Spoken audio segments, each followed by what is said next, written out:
Are you there, Nez? Hi, this is Michael Buffer, and you're listening to the Voice of the People. Let's get ready for Boxing Voice. You're listening to the Boxing Voice.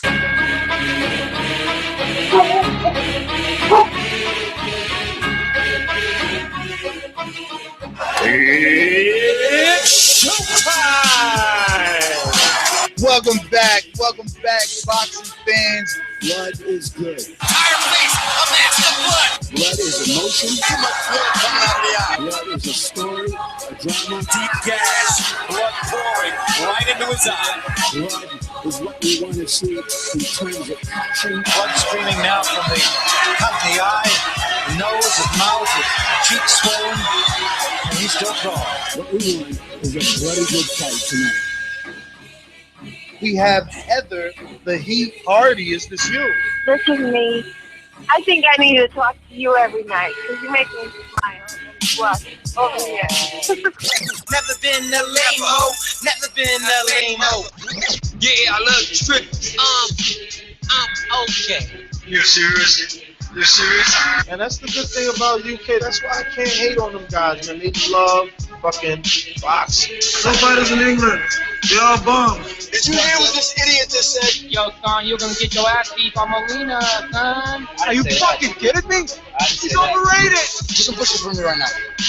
For the interview? Yes. Get your hands go. Get out of here, Virgil. Go home. You want the table for us to please. You can't even lie.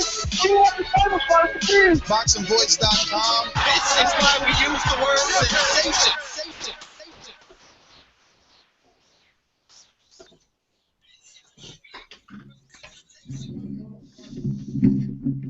All right. We're back with another edition of the Boxing Voice. Running a little behind schedule, as you can see. So we're just gonna jump right into it, and pretty soon. Edition of the Boxing Voice. Running a little behind schedule, as you can see. So we're just gonna jump right into it, and pretty soon.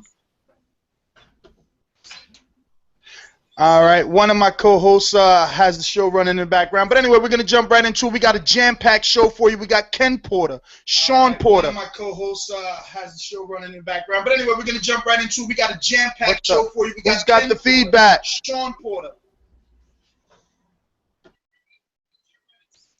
What the? Who's got the feedback? I'm muted. All right, well. Let's move along.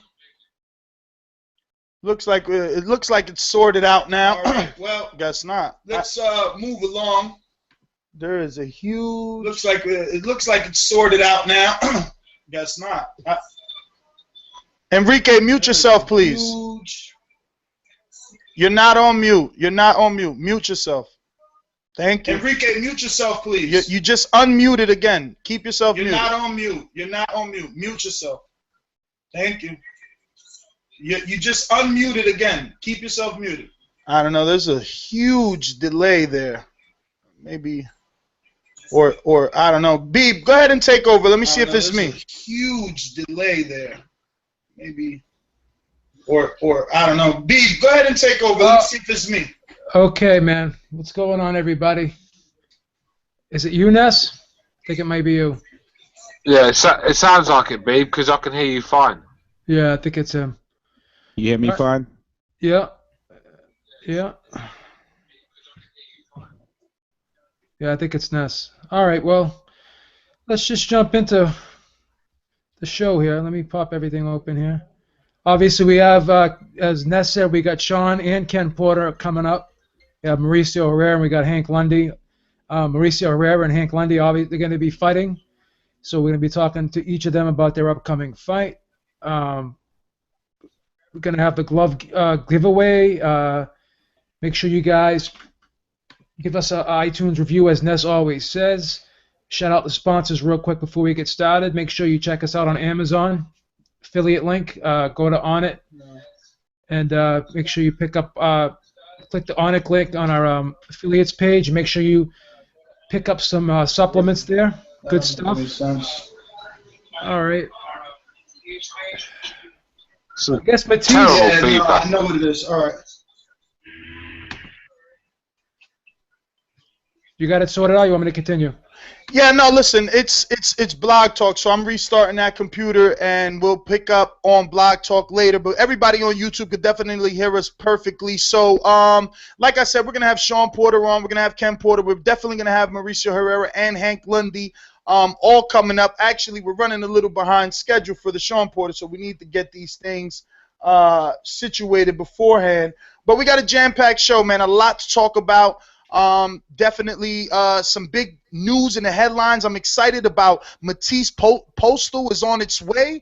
Looks like Golden Boy Promotions president Oscar De La Hoya, who promotes, you know, the contender in the junior welterweight division, Lucas Matthysse, told ESPN that the company is open to negotiations with the Ukrainian Victor Postol, who was supposed to be the mandatory for Danny Garcia. What do you guys think about this fight? I'm kind of excited about this one.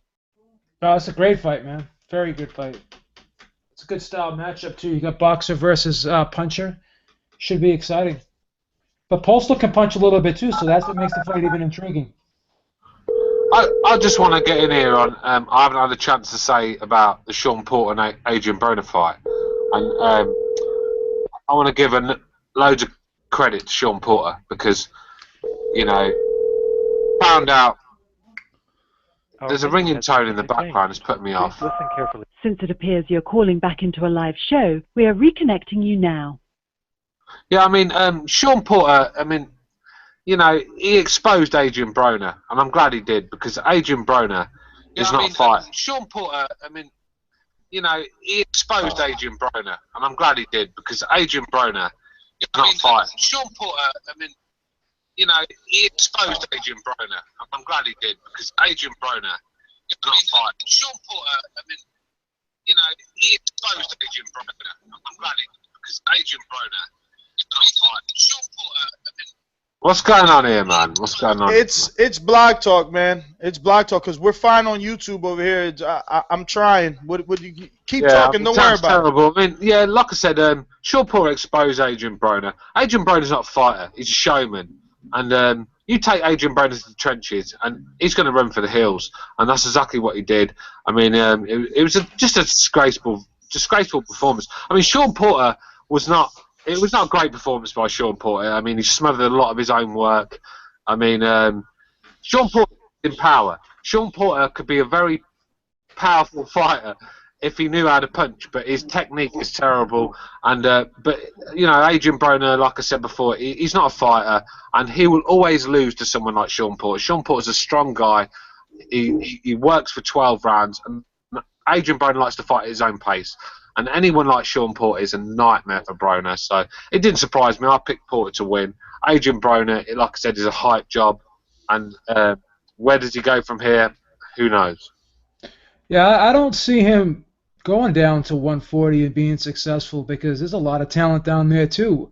I mean, look at Matthysse, Postol, Herrera, Jesse Benavidez. I think all those guys, because of their styles, would give him a lot of problems.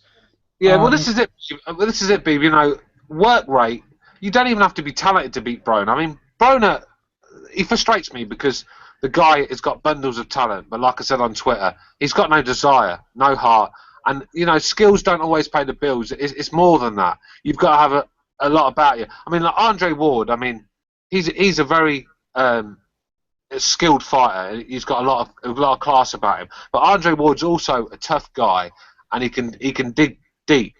He's a tough man, and that's what you got to have to be the best. And people like Broner have they've ripped the boxing fans off for long enough, and I'm glad Shawn Porter exposed him, because, you know, beating up hobbits like that, you know, them days are over now.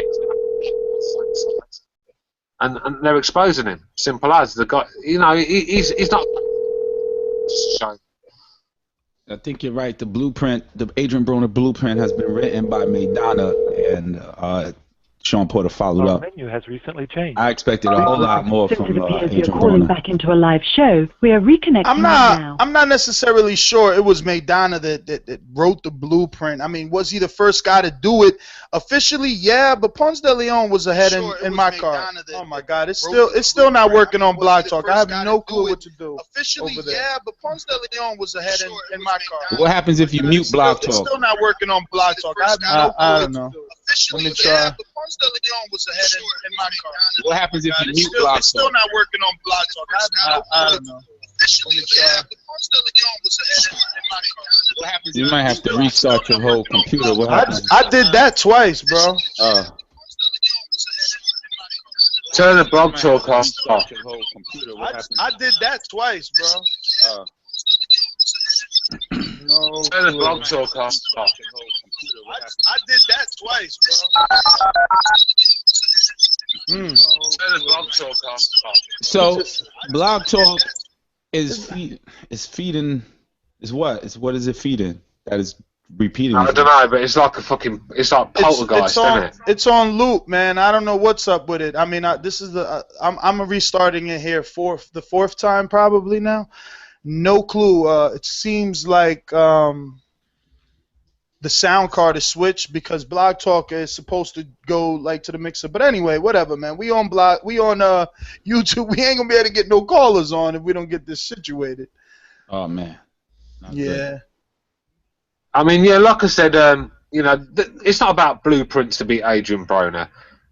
You could talk about Ponce de Leon all you like. Broner was beating up on guys half his size, and as soon as he come up against guys his own size, he struggled. I mean, we're talking about Paulie Malignaggi here. I mean, you can say what you like. Paulie Malignaggi might be the best man on the mic, but in a boxing ring, he's garbage. I don't care what anyone says.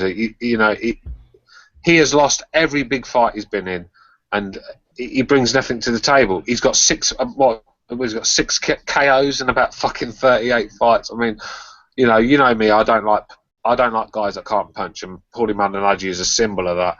And he struggled with Paulie, and that was the alarm. Then you knew Broner was not what he said he was when he was struggling with Paulie Malignaggi, and it was no surprise. Shawn Porter's a strong guy. He's stronger than Maidana, and it didn't surprise me at all. It was just a one-sided fight. Anyone who picked Adrian Broner, anyone who said Adrian Broner won that fight is deluded.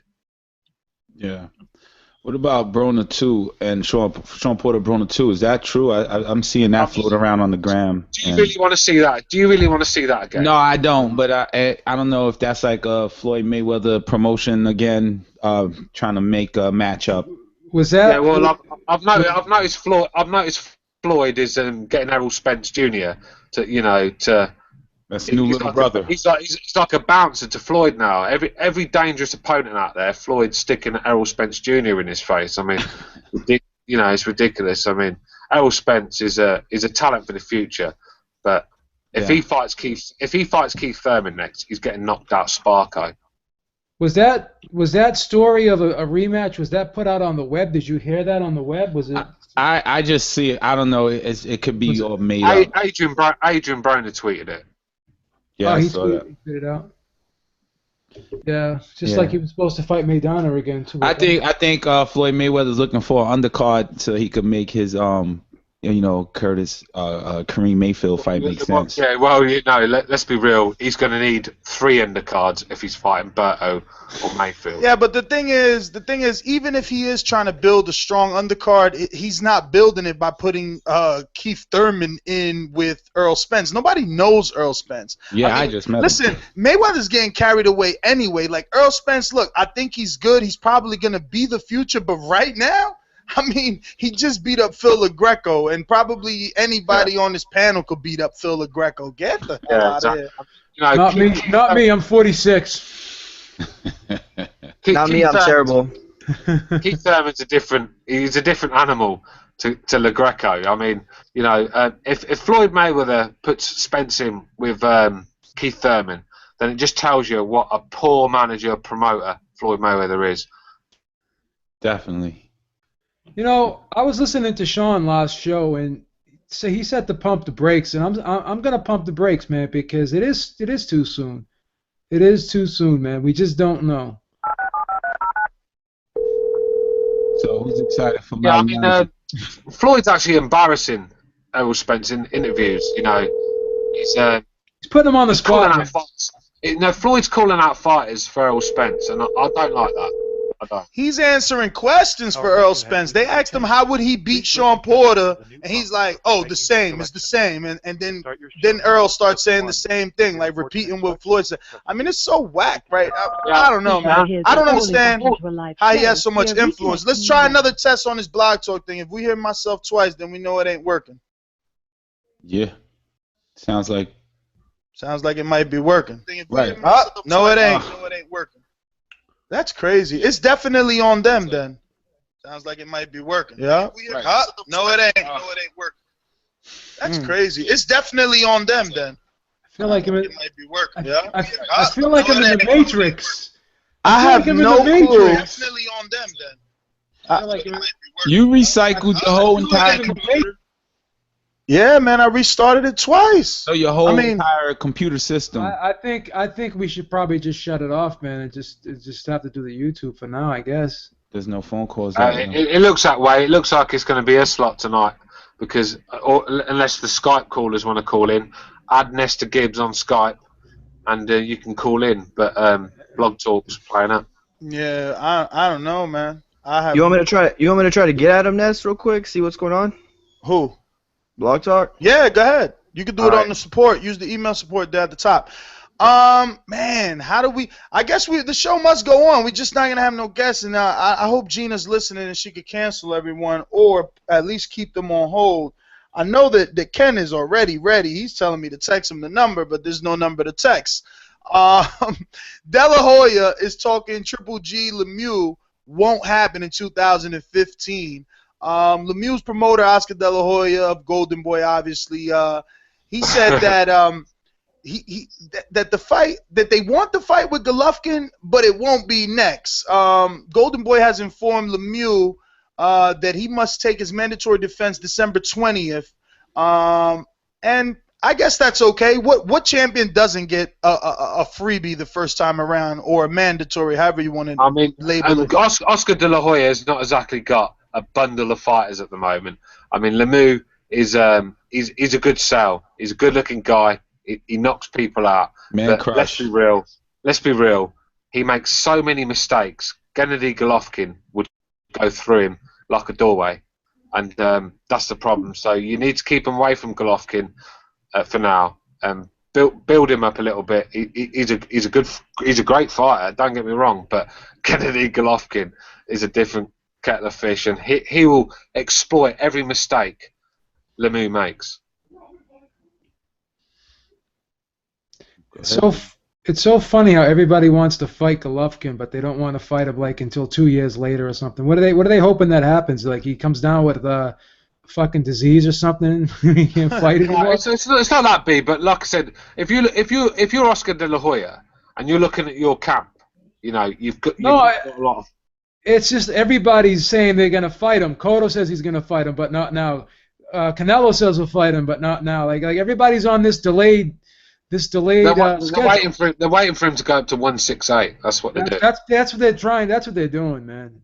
That's what they're doing. Of course they are. They're waiting for him to go up to 168. I don't blame them. Everybody wants him to fight Ward, take that L, and then they can say, "Oh, he lost to Ward. We don't have to fight him now." I mean, Andre Ward. I mean, like I said, I watched that fight. Paul Smith is an absolute disgrace to boxing, and I'm a UK man. And he looked ripped, didn't he? Sorry? Didn't he look ripped?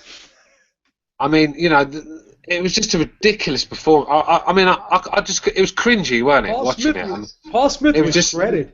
Andre Ward should never have had that fight. I mean, it had 320,000 views on a 40 million audience. So that just shows you what that fight meant. I mean, Andre Ward, just levels above Smith. And it was just ridiculous. The guy didn't make weight. He looked scared at the weigh-in. And, it was horrible to watch. I mean, Andre Ward did himself no favours with that fight. Did Smith really just not want to fight him, or was he just going through the motions? What was the deal with that? Because the thing is, B, Smith actually was getting hyped up on Twitter because a lot of the UK fans were saying to him, look, you're going to get your ass whooped. And he took it to heart, and he never looked like he was really bothered after that. I think, he lost the support of the UK fans because it was just a ridiculous fight to take for him. No one's going to pick him to beat Andre Ward. And then he comes in overweight, and then he fouls the weight a second time. I mean, it was just horrible. I mean, he's a disgrace to boxing, to be honest with you. So who do you guys picking if this Matthysse Postol fight comes off for the vacant WBC junior welterweight title? Who you guys liking that fight? That's an intriguing matchup, man. I don't know much about Postol except that the rumors were that Danny Garcia was ducking him. I also did the whose resume did I just do? Mauricio Herrera's or Hank Lundy. One of them lost against him, took an L against. Hank Lundy lost to Postol. I remember that. Right. So I'm kind of interested in learning about him. Right now, he's pretty good. He's a tall guy. He's got a good jab. He fights very well on the outside, but he's got a good punch. He's a sharp puncher. He's got a decent inside game. He's got that little sneaky uppercut on the inside. So is he a slugger or a boxer? His lengthy sounds like boxing to me. Are you talking about Postol? Are you talking about Postol now? He's like a boxer puncher. He can punch a little bit. I was going to ask you, because I don't know a lot about him myself. What's he like? Mario, talk about him, Mario. You know a lot about him. No, you know what I was going to say that's funny, B? If I asked you to describe the kind of fighter that would give Matthysse problems, you probably describe Postol, but if you describe the kind of guy that could give Postol problems, I mean, Matthysse has two of the biggest things, which are power and the ability to hurt you with either side, with either hand coming forward or backwards. So, yeah. I mean, I think it's like a really great match. It's hard to definitely say one's got the edge over the other, but you got to kind of favor Matthysse, right? He's beaten the better opposition. He's been in the bigger fights, even if he came up short. But it's hard. It's a close one. Who else did Postol beat? Didn't Postol beat Adine too, I think? Yeah, he did. Remember that fight? That was a good fight. That was an awesome fight. Didn't he knock him out with an uppercut? Yeah, at the very end. It was getting close to the end. Maybe 10th or something, and he knocked him out. Yeah, that was a good fight. That was a good performance for him. And that was the first time I believe Adine was ever stopped, right? Yeah. Mm-hmm. And Adine's a solid guy. He's a durable guy. Definitely. He went the distance with Guerrero. That's right. And Postol looked very, very impressive in that fight. He looked very sharp. You know, the jab was like a rapier. You know what I mean? The jab was just so sharp and it was so. Them Eastern Europeans have got they've got solid foundations. Yes. They do the basics very well, and if you've got power with that, then you're a dangerous fighter. And you know a lot of these European fighters, they're not massive power punches, but they hurt every punch. The technique is so good that every punch they hit you with hurts. And it's all about technique with punching.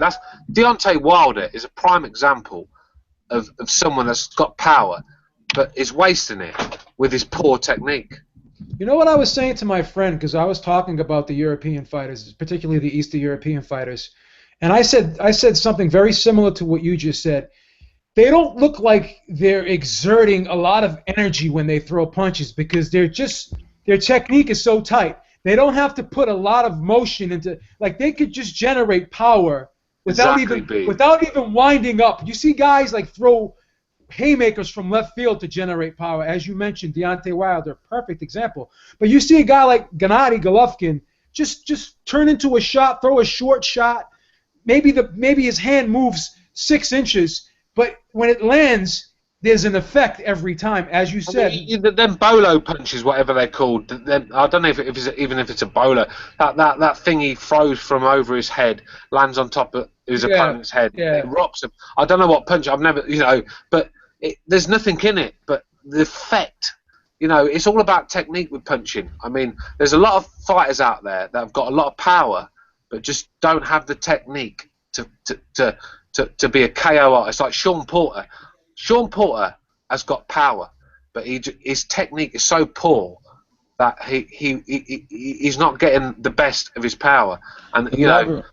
Elaborate on that, because technique and power. I mean, he was landing power shots, so you're saying he has to do a setup, lure him in, and catch him not looking. He needs to sit down. He needs to sit down a little bit more in his shots. Mm-hmm. It looks like he's throwing a lot of times. Sometimes it looks like he's throwing arm punches.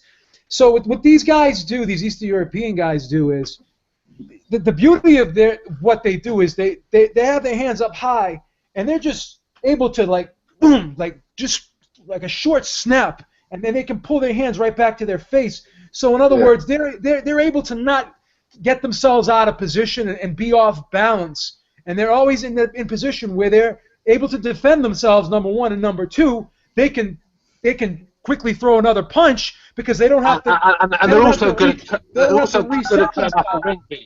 You just described Cotto versus Gill to me.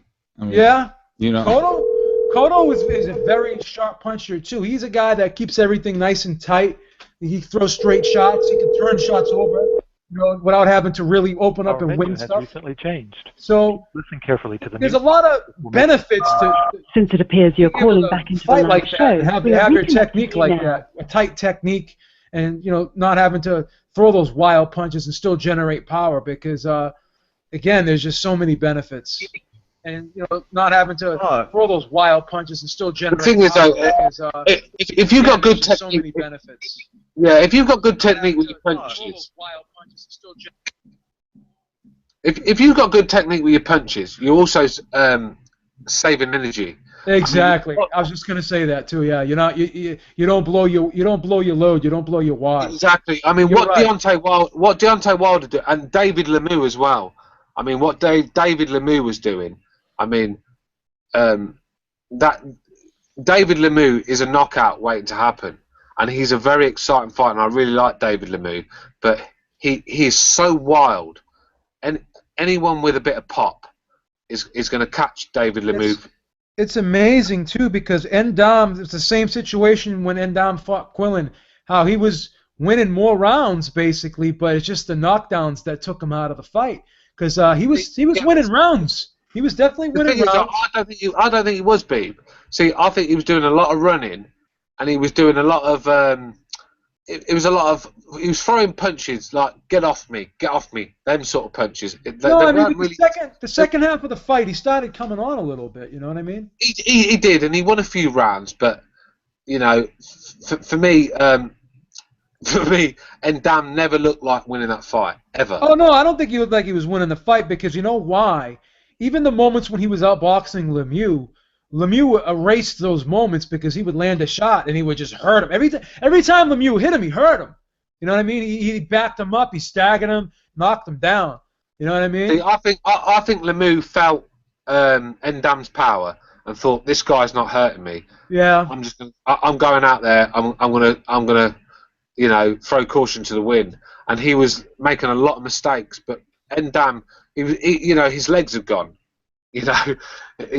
How he stayed in that fight just shows what a heart and what a warrior Endam is. Because a lot of guys would have folded because Lemieux was landing some monster punches, and he's a very dangerous fighter. But I see him getting knocked out. I do. I really do. I got it. You're not even going to believe what it was. I'm going to go ahead and take the blame. I'm going to take the blame. I'm not going to let any of my guys go down with the ship. I had a separate window on a separate computer open with Blog Talk. So the echo that we were hearing was us talking through Blog Talk coming off of one computer into my other Mac. I apologize. Ken Porter is ready, so we're going to get Ken on. Yeah. Ken, I know you've been holding on, and you see, that's why we love this guy. Look, even through all the drama, he said to me, text me the number. I keep losing sound, no sound. And I'm like, technical difficulties on Blog Talk. We're going to have to reschedule. He like, it's going in and out. Oh, man, it's my favorite show. So, look, he stood on waiting for us, and we're going to let them come and do their victory lap. Let me see. He's got to be in here because he was listening.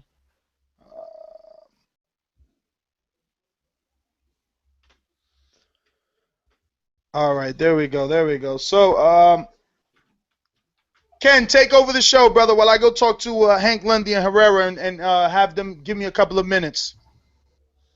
Okay, well, thank you guys for having us. It's great to be able to come on the show after a victory like this.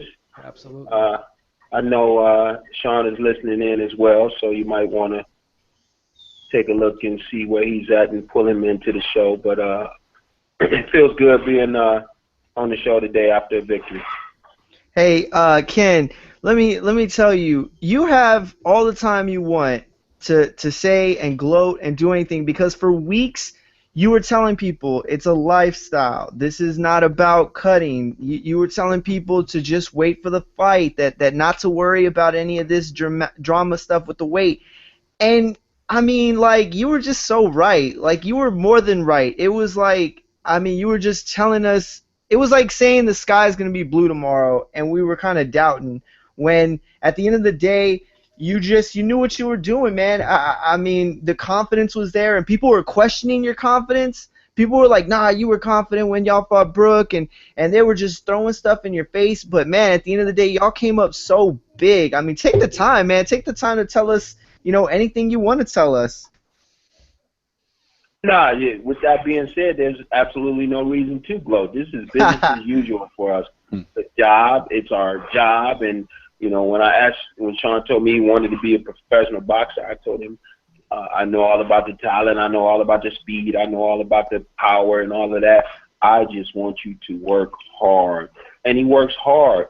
And working hard is giving him not only the ability to perform in the ring, but it's giving him the ability to perform outside of the ring as a consummate professional. And he does not have to do what a lot of guys have to do, at the last minute to get weight down. He's living a lifestyle that is consistent of someone who's a year-round athlete. So it's working out really good for him. Now, Ken, when this promotion first started, it seemed like everyone was cool, you were getting along, and then for some reason, Adrian Broner started going really low and get into the family type stuff. Is that where it kind of set you off when he started getting into the family? Because I just was picking up on a lot of things he was saying, trying to disparage your relationship with your son and all that crazy stuff. Was that the breaking point for you, where you just said, hey, enough is enough? No, you know what? Actually, it doesn't matter who, what, when, and where. I'm a fighter. So if you attack me, I do this for free. Nobody ever had to pay me to fight. So it just, if you're going to be disrespectful in any type of way, then you got something to deal with me. Shawn is not that same type of person. Like me in that respect, he will just kind of let it bounce off or whatever, but I'm the type of guy that's not going to let you do that. Adrian's never been disrespectful to me, even though he acted that way on stage. Adrian has always respected me, and the few times he got out of line when he was a kid, I had to whip his ass. So he knows these things personally. If you don't know for sure at this point in time that everything I said was true and still is true where Adrian is concerned, then you can continue to believe what you want to believe, just like him making his own poster of Shawn Porter versus Adrian Broner #2, which is not happening, which is not a deal that was done or even considered or even talked about at this point. That's just more of the BS. But you would do it though. I mean, a rematch. I mean, it was a good fight and it was a big fight, so you would do it again, right? The money was good. I will rematch Devin Alexander. I will rematch Paulie Malignaggi. I will rematch Kell Brook. I will rematch Adrian Broner. Anyone that we have fought can get a rematch. I feel that everybody should get that opportunity to rematch. I feel that a rematch and us beating a guy 2 times takes us to another level. It doesn't just show that we're a good fighter. It shows we're a great fighter. So I feel that anybody in that position who has already fought us, if we beat them, they deserve it. And it gives us an opportunity to show that we're great. We're great, not just good. But as far as Adrian is concerned at this point in time, He don't get to call the shots. Mayweather don't get to call the shots. Mayweather don't get to manipulate everybody and, you know, push it off on Adrian or push it off on Errol Spence or push it off on Keith Thurman. Mayweather, man up. Do something you ain't never did before. Fight a young black African-American in his prime. Go ahead and beat us if you that good. Show it. Keep continuing to prove that you are the best ever if that's the way you feel. But don't bullshit and push it off on somebody else. Be for real about it and deal with the situation. Don't push it off on somebody else. And that's all they're trying to do. You know, I mean, I look at the entire fight record that the guy's got, and I say to myself, like, damn, really, for real? Honestly, there's not one real young African-American in his prime fighter on the record, period. None. You know, when we got Shane was 39 or better. Got Oscar was over where he was going to be at, you know, over his prime.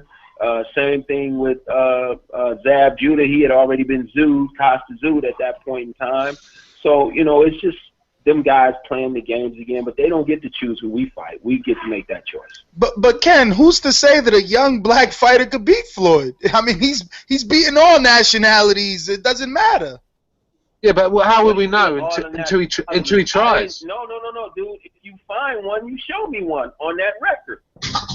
Well, yo, Ken. I mean, how old was Emmanuel Augustus and Sean Bay Mitchell? How old was Emmanuel Augustus? Sean Bay Mitchell, he's from Cleveland. They were old. With multiple losses, and Sean Bay was somebody we know was never really all of that in the bag of chips. He just was a good fighter, okay? But I mean, come on, man. It is what it is. Right now, we standing right here. It is what it is. You can fight us, or you. Well, Corrales might as well be black. Come on, Ken. Corrales might as well be black. What's that? Excuse me? Corrales, he might as well be black. Latino and black, black and Spanish is the same thing. Corrales might as well be black. Yeah, Latinos and blacks are the same thing. Okay, I'm sorry, dude. I guess you might as well be black then, right? Exactly. Yeah, but the fight styles are not. Latinos don't fight like black fighters. No, everyone knows that. Black fighters have got a slick style about them, and Latinos are come forward brawlers. So you know, when it comes to fighting styles, and I agree with Kenny Porter, Floyd Mayweather hasn't fought a slick African American fighter in his prime. He hasn't. Well, Ken, this is James. What's up, brother? I just wanted to kind of ask you and lead off on that. I mean, why would so anyway, James got jokes. Hey, James is a ringer. That's what James is. That's what I do. I put the lure out, and then I try to see what kind of fish I could get with it. You know that's how it is.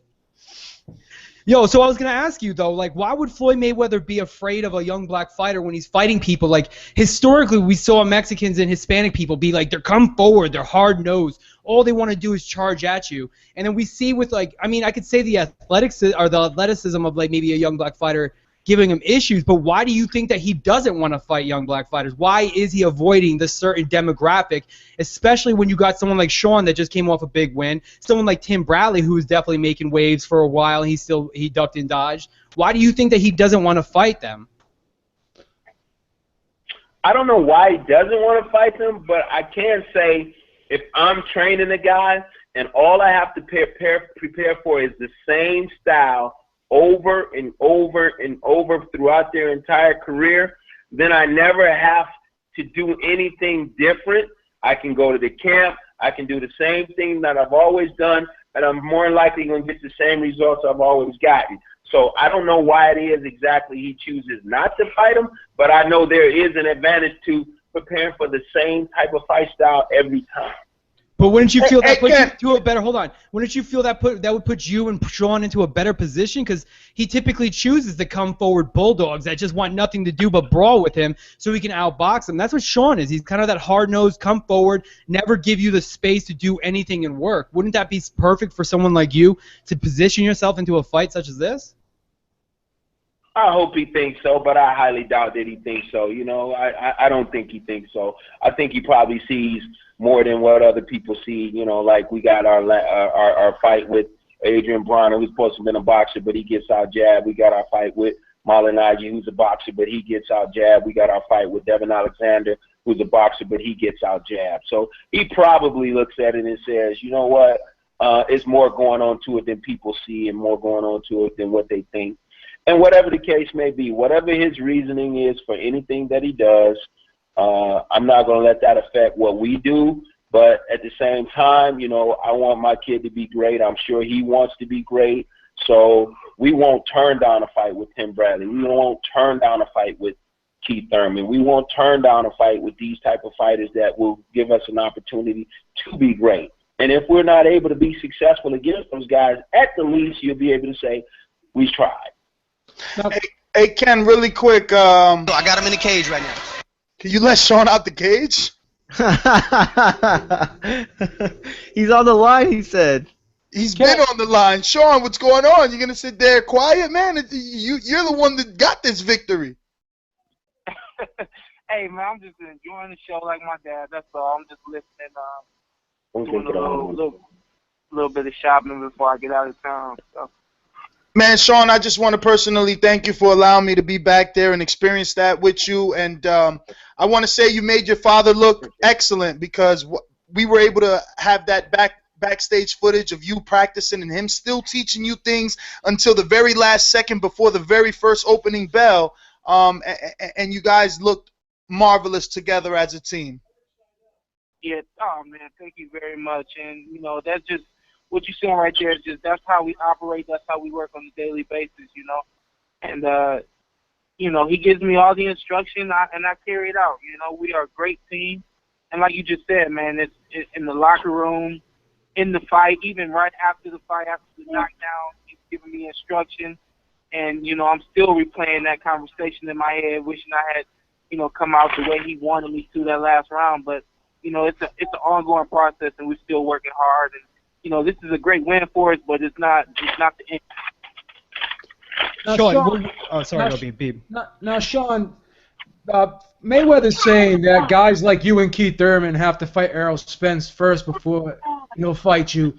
Do you think Errol Spence is ready for guys like you and Keith Thurman just yet? You know, I don't know if he is or not. I know he's a great fighter. I know he works extremely hard, and he's tough like me. And I know another thing I know about Errol is, you know, his heart is in this sport, and that's what we need. We need guys that are willing to get in there with anyone and do their best to get the job done. So a fight with me and Errol, or a fight with Errol and Keith, or even a fight with me and Keith, they're all great fights that, you know, the fans want to happen, and I think will happen one day. You know, I think, you know, if you look at it statistically, Errol is not there yet statistically, but, you know, I've seen him in the gym, and I've seen him live in action. He's almost there. Hey, Ken, or actually, this is a question for both Ken and Shawn. So we all knew that the winner of the Mayweather-Pacquiao fight was pretty much going to be able to lock up Fighter of the Year. But I personally think that if, Shawn, you go and go super hard at it and fight another guy, you know, similar to Adrian Broner's Commercial Appeal, man, you can make a run at Fighter of the Year. What do you think? Oh, man, you know, I'm wanting that more than anything, man. I think, you know, those are some of the accolades that, you know, come with being, you know, as good as I'm being right now. I think, you know, like you just said, another great fight under my belt, and it could happen. So definitely awards like those I look forward to in the future. Shawn, it's James again. I just wanted to ask you a quick question. Well, we were when Ness and your dad were talking in your suite. I looked over to you, and you kind of seemed like you were in the zone. And I've coached many fighters into a fight before, and I understand that you want to be quiet. You're very cerebral, and you kind of just sit there in your own head, not necessarily even thinking about the fight. And when they were talking about the fight game plan, I leaned over to you and I go, "Does this annoy you?" And you shook your head yes at me. I didn't get the chance, but I wanted to know, what were you thinking before that, and what were you thinking when they were talking about everything Broner does in front of you good, and all the cheating he's going to do about holding and pushing you down? What was going through your mind in those moments? Well, I'm listening to it, and I'm understanding that, you know, they're talking about what's going to happen. You know, I think maybe in that moment, I was just, I think, you know, it was right after the weigh-in, and I was more so just wanting to relax and, you know, enjoy the little bit of family and friends that I had there. But, you know, to say that it was annoying, I really wouldn't say it was annoying to the point where I didn't want to hear it or accept it or anything like that. just the fact that it was kind of like more so meal time and time to kind of relax. I think that was kind of what kind of made me feel like maybe it was a little more annoying than anything. But looking back on it now, I really would say that's the wrong word. Maybe there's a time and place for everything, and that was a time and a place for them, but not for me at that moment.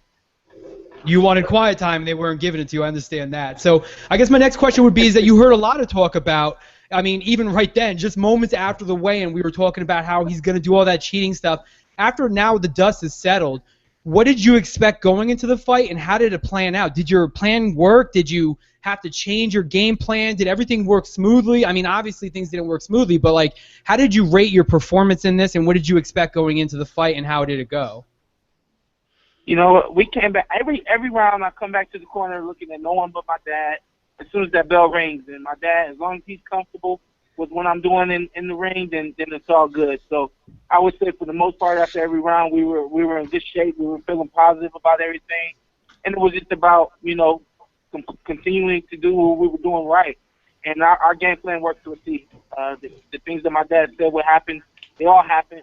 From the outboxing and from the outside, and hitting them with just the basic jab to working on the inside, and him also trying to hold it. Everything that we worked on in the gym and everything that my dad said would happen, it all happened. Obviously we won, so that was what ultimately what we wanted. Real quick before I pass you over to my other host, no, it's not a question. Before I pass you over to the host, because that would probably be my last question for both you and Ken, I wanted to personally thank you for everything you guys did for us that weekend, what you did for the winners of our contest. You guys were great. You opened up your doors. We were there with your friends and family. I do appreciate everything, and I love you guys for doing that, because realistically, in a game that we have such as that has such big heads and all these egos, you guys are both humble. As much as Ken likes to talk, you're both humble, and I hope you never change. That's all I got. Hey, real quick, Shawn. Listen, I'm gonna tell you right now. I don't care if you announce that your next fight is against Vladimir Klitschko. I'm never questioning anything about your weight again. And I'm never questioning your dad about how he's going to get you to this weight again, ever. I promise you. That being said, you look so good at 144. You everything about the lifestyle, I get it. Okay, no. But let me ask you, would you continue to take catch weights like 144 or even like 150 or stuff like that to make these fights and get the guys up and down to fight you? I don't think it's necessary, but, I think, what we did for this fight was necessary. So in the future, if it needs to be done, then we'll do what needs to be done. Was it hard at all, Shawn? Nah, it wasn't bad at all, man. I woke up on weight, and I went to sleep almost on weight, so it was great. Does that make you, I guess, wonder what sort of damage you could do at 140 if you could get down there? He's not going down there, he said. Nah, it doesn't. It doesn't. I'm happy with what we were able to do at 144. I'm proud of myself for being able to make the weight and do it the right way and come back to the fight strong and ready to do what I have to do on Saturday night. Man, it's so funny because I was telling James, I was like, man, I hope he doesn't even make weight. Yeah, what would have happened? What would have happened? I know. Were they going to cancel the fight with all those billboards? I doubt it. Adrian Broner been like, I'm professional. I made my weight. That nothing would have happened. We know it would have happened. But I'm glad you made the weight. Not only did you make the weight, you also beat him at the same time. So he tried to throw those little roadblocks in the way, and you muscled over him like a 4x4. Hey, you real quick, Shawn. Whenever you got knocked down in the 12th, and you were up real quick, it obviously didn't faze you. You looked over at your dad, and we couldn't see what he was saying, or we couldn't see what was going on. But like, what was that? I mean, I'm sure y'all have that connection where y'all just look at each other and y'all know what y'all are saying. But what did you take from him when you were staring at him before the ref let y'all resume? Well, you know what? As soon as I went down and looked at my dad, it was a bit of a surprise for me, and my dad immediately, he was like, get up and fight. I got up and I looked at him one more time as if to say I'm fine, but kind of like, did you see that, And then from there it was just about even in that round, if not winning it. So,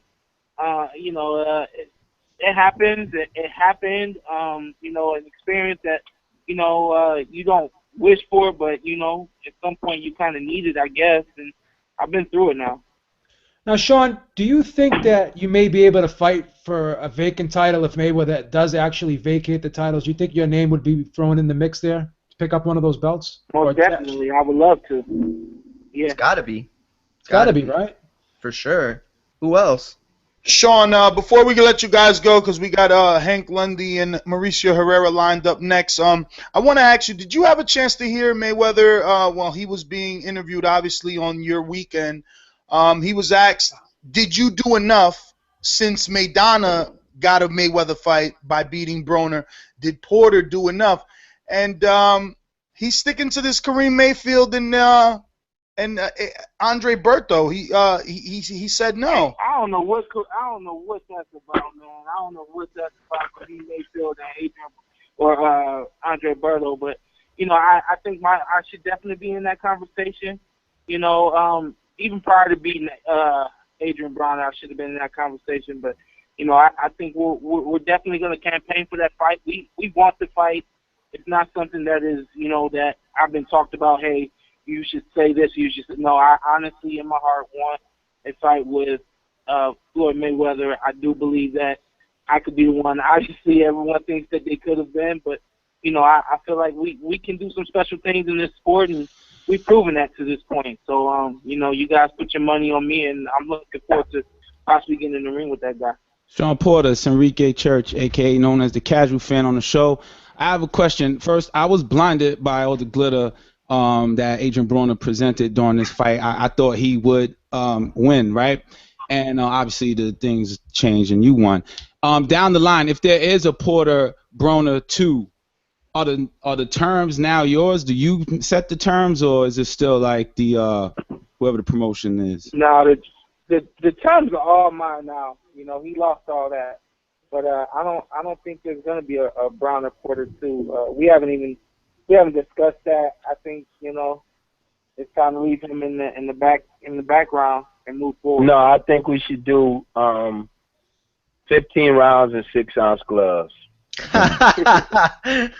Hey, Ken, I got a question. Don't hurt the boy. Hey, Ken Porter, congratulations first on your win, right?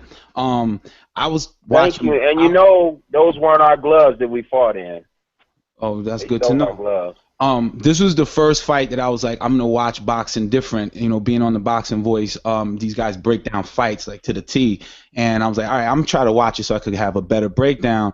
And I was noticing like different looks from Shawn Porter as the round started. There was once that I was like, man, he has that antsiness when that not a negative anxiety, but the shakiness that Shane Mosley presented when he was fighting Mayweather, and he also at one time had his arms down, his left hand down, like what Lara looks like, and he was fighting like Maidana. So was that in the plan to have different looks for Porter for Broner? Yeah, that was definitely in the plan. If he had not held as much as he did or came anywhere near that, and then I'm going to start coaching here in just a moment as well. If he had not fouled as much, come on, Shawn, you can't let nobody foul you like that, man, without returning something to him. And I can't be on TV telling you to foul a guy. You got to know that you got to stop a guy from doing that kind of stuff. But if he had not held or fouled as much as he did, he would have got a whole lot of different looks that would have created a lot of problems for him. I got 25 years in this sport now. Guys like Adrian, I raised him.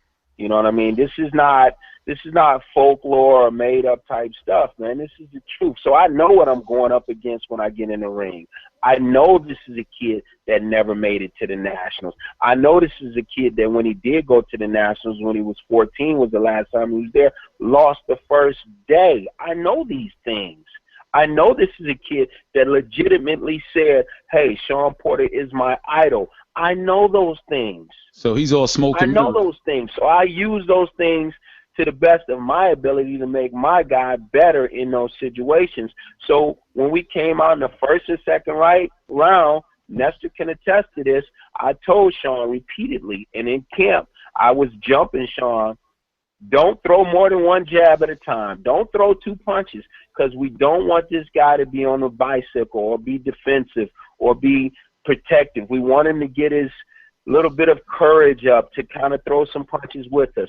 And so after 2 rounds, then we started to pick it up, and that's when you saw a little bit of the phonetic energy, a little bit of the twitching, a little fast twitch motion. You saw a little bit of the feinting and different things like that, and leading them where we wanted them to be. And then as it progressed, the 5th and the 6th, you saw a different thing. And then you saw some body work, and then you saw this and that.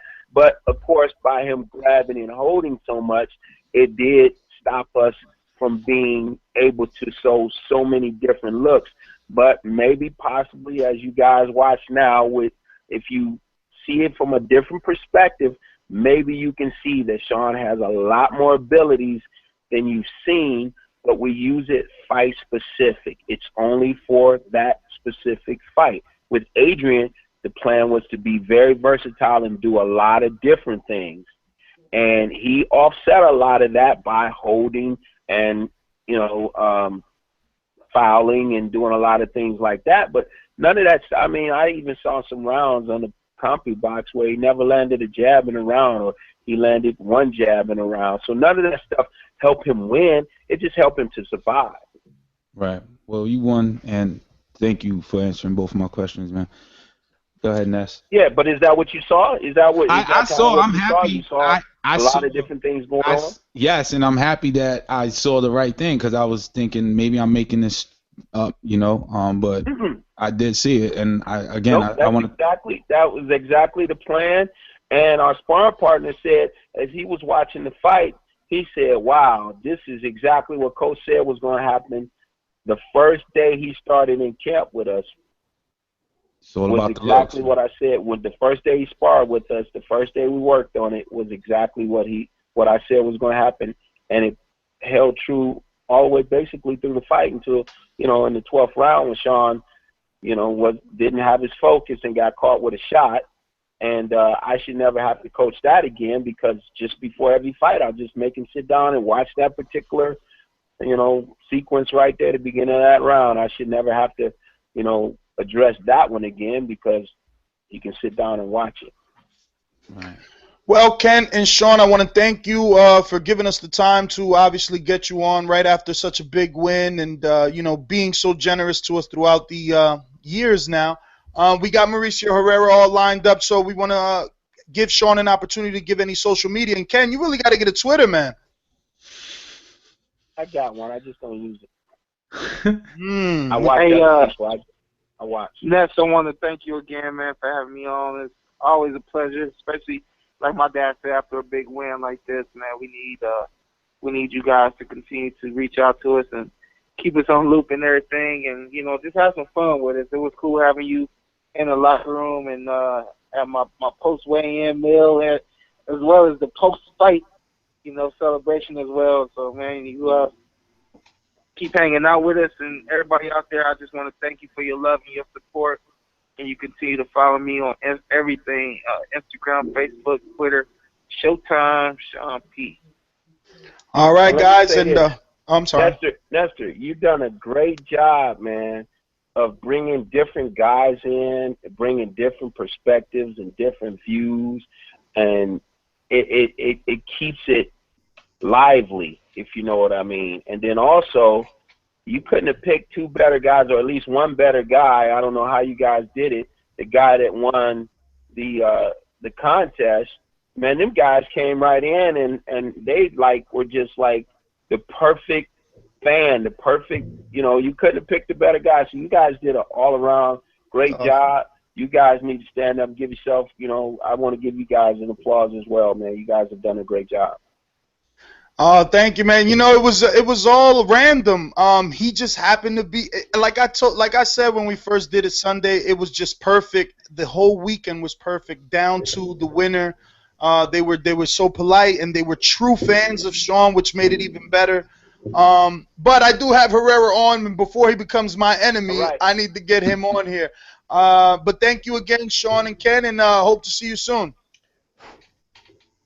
Yes, sir. All right. So we got Mauricio Herrera right here. Where are you?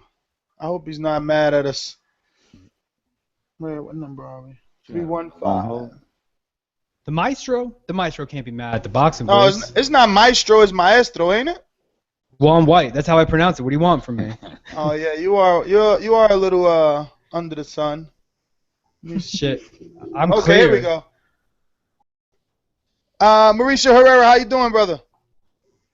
Hey, what's up, man? Thank you for having me. Man, thank you for holding your one of the best to be holding that long. I do apologize. We had some technical difficulties in our interview with Shawn and Ken Porter, ran over a little bit, but we do appreciate you taking the time out to give us this interview and also hold so long. So we'll jump right into it. I'm going to go ahead and pass you to one of my co-hosts, Mario Munguia. Hey, how you doing, Mauricio? I just wanted to ask you a question real quick before we get into the Hank Lundy stuff. I'm actually writing a story that I find very interesting on you, and I wanted to get your take. So you've had some really hard luck losses in fights that you probably should have won, and now the weird thing about the name Mauricio Herrera is other people are calling you out, like Emmanuel Taylor. I heard Andre Berto say your name, that he wouldn't mind a fight with you a while back. Like, you're starting to be like this A-side type of fighter, even though you technically lost these fights, but you've still gotten the benefits out of them like a winner would. What is that like for you? And do you agree with me? Do you understand what I'm saying when I say like you're getting that A-side treatment from losing these fights, even though they were hard luck losses? Yeah, well, I mean, I never heard of Andre Berto, but yeah, well, that boosted me up a little. I don't hear about it too much. You know, I'm just try to always just do my thing. And, you know, you hear a lot of people say you should be champion and this and that. And I just, you know, I stay neutral. I stay the same and just keep working hard. And if they're starting to, you know, see me like that, well, that's even better. You know, it makes me feel better and to hear that. So if anything, it just gives me a big boost. What does it do to a fighter mentally when they go through a loss like you've gone through, where you probably should have won the Danny Garcia fight, probably should have won the Benavidez fight? You lose these fights, and because it's happened so much to you, what does it do to your psyche? I mean, does it bring you down? Do you use it as motivation? Yeah, and I'll go through all that. Brings me down at times. You know, it motivates me. Causes, you know, like when I get friends and family, we talk about it. You know, I argue with them, and we all fight about it, and what could have, would have happened, you know, should have happened, and how life changing it would have been. But you know, I can't get too much into that. You know, I kind of just try to stay hungry and know that, you know, maybe my time's not here yet. And meanwhile, I still get support from the fans, so that thing just keeps me going. And I know my shot will come, and everything will be all right. You know, what I love about you, your fighting style, is that you have such a very intelligent way of presenting yourself in the ring. Can you bang? Yes. Will you go to war? Yes. Can you win a firefight? Yes. But you don't just jump in there and start trying to hurt the guy. I mean, you do it in an intellectual way. So heading into this fight with Hank Lundy, who we've seen do the same kind of thing. We've seen him box before, but he's gotten into firefights. What do you think this fight's going to be for you? Think that it's going to be a chess match early on, and then maybe we'll see some fireworks? Or are you going out there to take his head off right away? Yeah, you know, I think so. Naturally, I think when I fight guys, it's a chess match at first. And the main thing I love to do is try to make them fight my fight. You know, my tempo, the way I, you know, rhythm, whatever I want to do when I want to fight, you know, and throw the guys off. I always choose and when to fight and when to brawl when the other guy's not ready for it or not expecting it, and just to kind of work and see where his mind's at, you know, in every round, see what he feels comfortable doing, and then do the opposite. And I think I've been able to do that pretty good with all the past fights, you know, with Danny Garcia and Benavidez. I switch rhythms in there, and I think that's the main thing that throws them off. I mean, they think I'm gonna fight or box, they get confused, and that's I think that's one of my main things that I have. Go ahead, James. Go ahead. No. Okay, I was just gonna piggyback off something that you brought up, because you were talking. Mario was talking about you being the A side. I wanted to see, because I know, again, just like the Porters, you've always come off very humble. You haven't noticed in this fight that you're being pushed as the A side, and this might be the first time when you get a close decision, assuming it's close, because I personally don't think it will be. If it is close, you don't see that you're the A side in this fight. I want to get your thoughts on that. This is the first time in a long time you're coming in as the almost, I don't want to say champion because you don't have a title belt, but you are the champion in the sense that you got that moral victory. You haven't noticed that? Yeah, but I actually don't even really think about that. I've never been A side. I've always been the underdog, and even if they say I'm A side, they still don't. It doesn't really convince me just because they have it on paper or whatever. I'm just going in the same way, going in every fight, and I wouldn't be shocked if I get robbed again. If I don't get a stoppage in there and can get robbed, I wouldn't be shocked. I'll be pissed, and I'll probably raise hell this time. I mean, I won't take it anymore. If they do it again, I think that'll be enough. Been humbled too much in that sense, being robbed. So I'll start a riot if I have to that night. But I hope everything comes out good. I hope it ends up being a short night. I hope I stop Lundy. That would be the best thing for me. And I just hope to confuse Lundy and hope something like that doesn't happen. So now I've stepped down as a trainer, but when I was a trainer, I actually had a fighter who was 5-0 as a professional step down himself and not want to do professional anymore because he was tired of the politics, getting a fight and then it falling through, not getting the money that you want, coming up as you need to fight this way, you need to fight that way. You started late as a boxer. What keeps you going after you've been to the top so long and you keep getting these jive decisions? You keep getting robbed in situations that everyone thinks that you win the fight. What keeps you going? What keeps you motivated to know that there's better things in the future, knowing that this could happen again if you get put in there with another talent like that?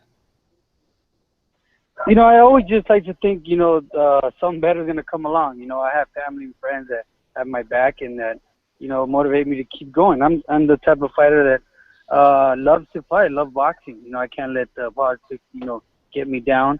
I mean, I'm not a spoiled guy. I wasn't pampered in my record.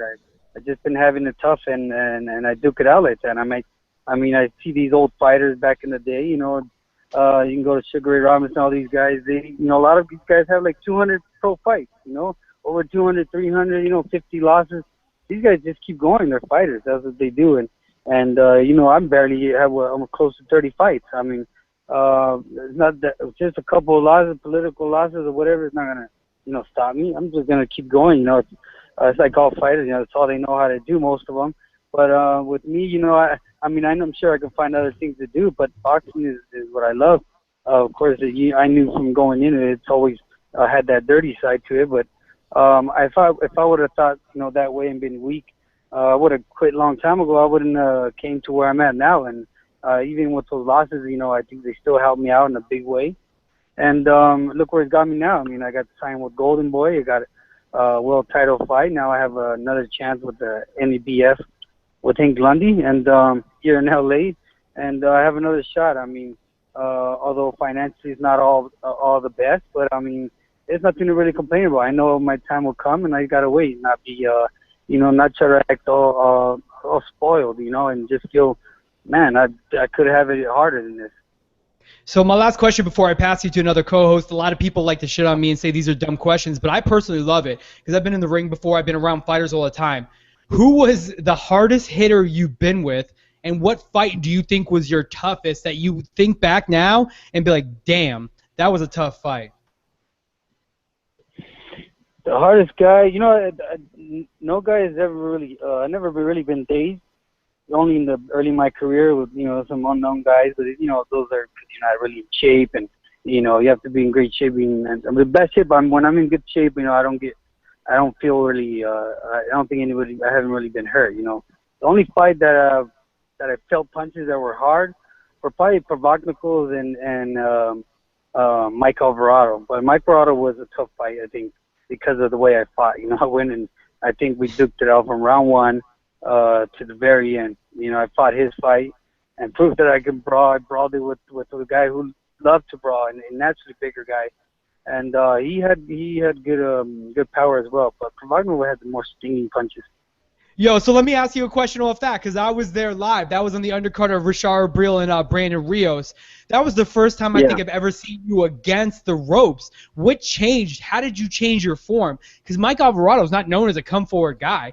we've seen in the past that he's more of a boxer puncher. What changed in your style? Was it that fight that made you want to use your jab more? I guess what did you learn from that fight that made you to the fighter today? Because I guess I'll lead into this and say I know the Benavidez camp like close. I see Jose Benavidez Sr. all the time. I see Junior all the time, and I'll tell you this: they know that I thought you won that fight. So I want to know what changed on that.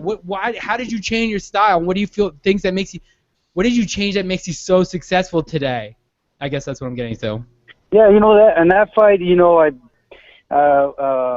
never really into game plans and this and that. I kind of go in, have fun, and do what I do in training. You know, train the same. In that fight, we trained to almost go forward. You know, we had some big sparring partners that was pushing back, and in my mind was feeling strong. You know, and that day, I fought Alvarado. And that's it's just one of those days where my feet were just they couldn't move, and I think it was because I was just training to flat-footed the whole time, and when I wanted to box, I always thought maybe I can just go and box when I wanted. I couldn't switch over. You know, usually I train to box and I can just go forward when I want. This time I did the reverse. I trained to go forward, and then I thought naturally I can go backwards, and I just felt stuck, you know. And it was my first big fight, you know, with HBO, and I had a lot of people there in Mandalay, and you know, like they say, it can get to you, and then that got to me, and you know, I love fighting on the ropes. I just nobody really pushes me to the ropes. Alvarado did, you know, and I know James Toney is one of my favorite fighters. He used to be the best off the ropes, and you know, I would try to show and show people that I can fight off the ropes. You know, I thought I did a good fight with Alvarado. I mean, the guy didn't dominate me every round. I mean, if you see even though they gave it to Alvarado, I mean, the judges only gave me 2 rounds, and I know I had more than that on there. But that fight, I chose to brawl, and I think it was good for the fans. You know, they got to enjoy a good fight. I learned that, you know, I can fight in a smarter way and still entertain the crowd. All right, Mauricio Herrera, pleasure to meet you. My name is Enrique Church. I'm known as the casual fan on the show. I learned about you after your controversial loss against Danny Garcia. And then I saw another fight of you with you, and I thought you would win, and again, you lost again, a controversial fight. I don't even know who the opponent was. What is it that you think the judges are looking at that vote against you? Is it your body language? Is it your body language? What is it, your fight style? I'm trying to understand why you have all these controversial losses. What are the arguments you're having at home? Yeah, you know, I don't know if it goes deeper than that, if they're associated with the promoters, or I don't know, maybe they see my age and say, what the hell are we going to get this guy shot for? You know, he'll be done soon. I don't know what it is. I mean, you know, maybe I'm not a big power puncher, and they think that I have to hurt the guy. But then again, these guys are not hurting me. And at the same time, I'm not a power puncher, but it seems like these guys run away from me half the time. You know, I mean, Danny was running half of the fight. Benavidez was on the ropes and covering up. But they say I don't hit hard, so I don't know what these judges are looking for, or, you know, I'm more trying to be more technical in there. I don't know. I truly don't know what the judges are looking for. Yeah. What about? I can't change my style for them. They're the ones that have to change and find out how to score a fight. And I don't know. It's just weird. Maybe I'm on the ropes, and they at times I'm on the ropes and they can't see you, or Benavidez is on the ropes and they can't see me land little shots here and there. A lot of these judges are old too, so I don't know if they can't see good. I don't know what's going on. Yeah, but what are people saying to you in your corner the next day after the fight, or just people who watched it? What are they thinking it is, or is it always like, oh, you got robbed? Yeah, you know, they're all my side. They got robbed. You know, with the Danny fight as well. They said it in the corner when I went back. You won. Yeah, we won. They're not gonna give it to us. No. And then Benavidez the same way. You know, it was bullshit. And yeah, you know, everybody after I come out and have, you know, a celebration, you know, that's the thing I hear out of everybody's mouth, and they're all pissed and drunk and get upset, and I'm kind of just going with the flow, and it's until a week later or something when I just start arguing and then getting pissed and kind of letting it out, and just gets frustrating, you know, and then that fires me up too at the same time, you know, just keep going, but yeah, and then I go online, start hearing the same thing, you know, and and they all agree with me, and most of them, and so that motivates me and says, everybody, these are people, true boxing fans who know they're boxing, and they think I won, and I know that they're watching closely, so that always boosts me up as well. Very good. So now Hank Lundy, your next opponent. What do you know about him? I know a little bit. I just watched one of his fights today on YouTube. How are you preparing for him if he switches stance? Like, do you spar with any people that you can name drop that are getting you prepared for what he does? We have a couple guys, a couple prospects. I think they're not really known, but a lot of them are quick guys. We got strong power guys. We have southpaws going in there, switching in with right-handers and lefties, just in different rounds, or do a full session of 8 rounds with just southpaw. This camp's been exhausting. I mean, it's been long. They had moved the date over for July. I was originally going to fight early June, then they moved to late June, then it went July 11th. So it was a lot of up and down in training, and we're just now ready to fight. I mean, Lundy has a lot of, smarts in the ring. He can box, he can brawl. We both have similar things. It's just who's going to dominate and who's going to be ready mentally in there, I think, because we're both going to be physically ready, and we both have the right tools. I think I can break Lundy down mentally, so I think that's what's going to go on at that fight night. All right. Well, Mauricio, I just want to tell you, in case you don't know, Casual Fan is our resident casual fan. He brings to the show that perspective of a casual fan, a guy that doesn't really invest a lot of time unless you're the big name. So just so you know, it's not like, we all just started here or anything like that. Yeah, but next year I'm gonna know how to break it down the better way. So I'll make myself not hardcore fan, but I would be a fan, like a well-rounded fan, to be able to, spit it out. So I'll have my TBV degree. Oh, that was nice. I like that. So let's get a little American Idol here and see if Mauricio Herrera knows this voice. Never been a lame-o, never been a lame-o. You know who that is, Mauricio? Is that a fighter? Yeah. Yeah. Let me see. Put it again. Okay. Okay, we rollin'. You ain't popping no champagne. You ain't popping no champagne. You ain't hopping no damn plane. Okay, we rollin'. Hey. Yo, but that wasn't him. You got to go back to the other. That wasn't him. Go back that to was the one. Okay. Never been a lame-o. Never been a lame-o. Not Lundy. I'll give you a hint. He's a Boricua. Yeah, that's you got him. Got him. Yeah. You can't even rap either, huh? He's trying. That's my blood cousin, Herrera. Yo, Mauricio, let me reel this back in real quick, cause you were just talking about Wait a minute, didn't you go? It's my turn. No, I'm cutting the line, bro. That's how I do it. I cut the line. My hand was raised.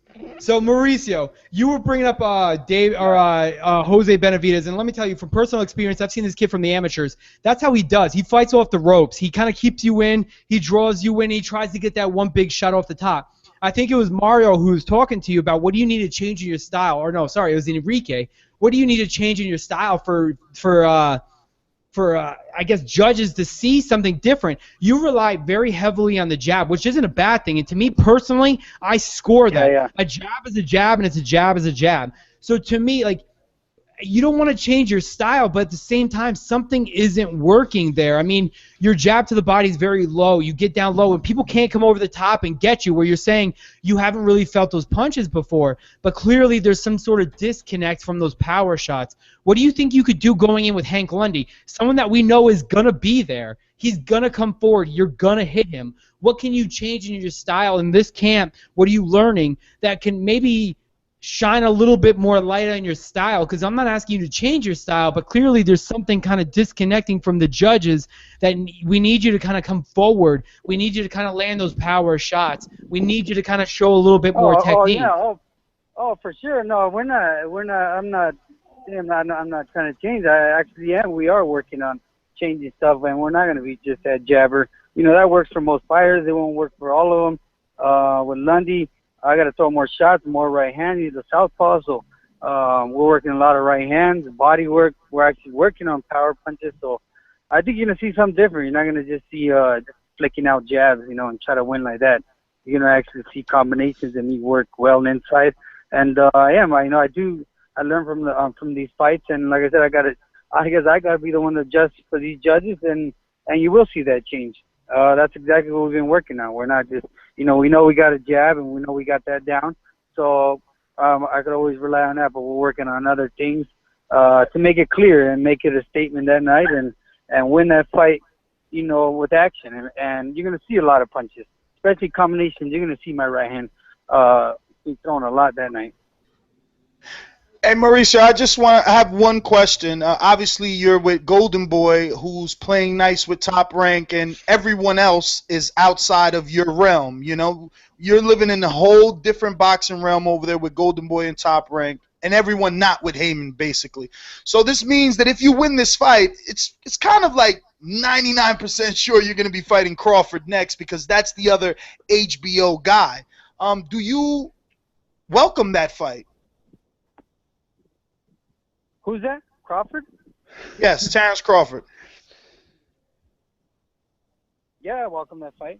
They have to give me something. If not Crawford, a title fight, or maybe the winner of Matthysse and Postol. They have to give me something. If they don't give me anything worth it, then that means then I ain't doing. Then I go back to construction or something, But Crawford will be a fight that I will take. And in his hometown, I'm willing to go down there. I'll fight Crawford. I just turned 35 this end of May, and I'm ready to fight the best. I think I'm at real strong at this age. I can take on anyone. I feel I've proved it already. So I'm not afraid of anybody. Crawford, if they want to fight next, I will fight Crawford next in Omaha. And if not, I'll take the winner of Matthysse and Postol, whoever. But is it a thing, because I don't know, you got me now with my antennas up. Is it a thing that you feel like you're 35, you're coming to the end of your career, you need to hurry up and get the big fight? Or you're 35, you're feeling you're coming into your career and you feel like your experiences have brought you to be this fighter that you are, and you think you can beat Crawford? Not that you're looking for a last swan dance, right? No, I'm not looking for a run, but I feel, I've already, I'm not going to fight no guys like Benavidez again, helping that prospect get up, that clearly got robbed from. At this point, I feel I deserve to fight only names right now. If everybody knows that I've been robbed last year, I should be able to fight all the names. If I get past Lundy, I should be able to fight Crawford or Matthysse or, Broner, whoever at 140, I don't want to fight anybody else or help any prospects right now. I feel I'm at that. I should be on that level to get some respect and give me some good names, and I'm not looking to quit and cash out. You see all my fights would have been done or gave up a long time ago. Up and down. I feel tough, and I feel I deserve those fights, and I feel I can beat these guys, and I can just keep going, and go on a run on just fighting big names. Well, Mauricio, I want to thank you for giving us the opportunity to interview you. I know you're having a big fight coming up. We wish you the best of luck, and we hope to get you back on soon. If you have any social media, which I know you do, both on Instagram and Twitter, please give it out at this time for any guys that want to follow you. All right. Thank you guys for the interview. If anybody want to follow me, look me up on Mauricio Herrera 359, or follow me on Twitter at Maestro1. I want to thank you guys again for this interview. Man, thank you, brother. Thank you. Without you, there is no us. Mauricio, all the best. All right, brother? Man. All right.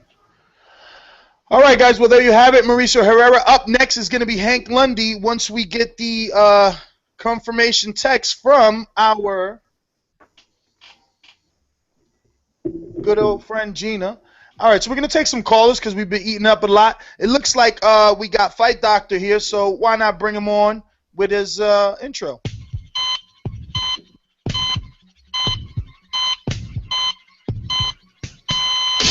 Don't even respect your ass. That's why it's time for the doctor to check your ass, nigga.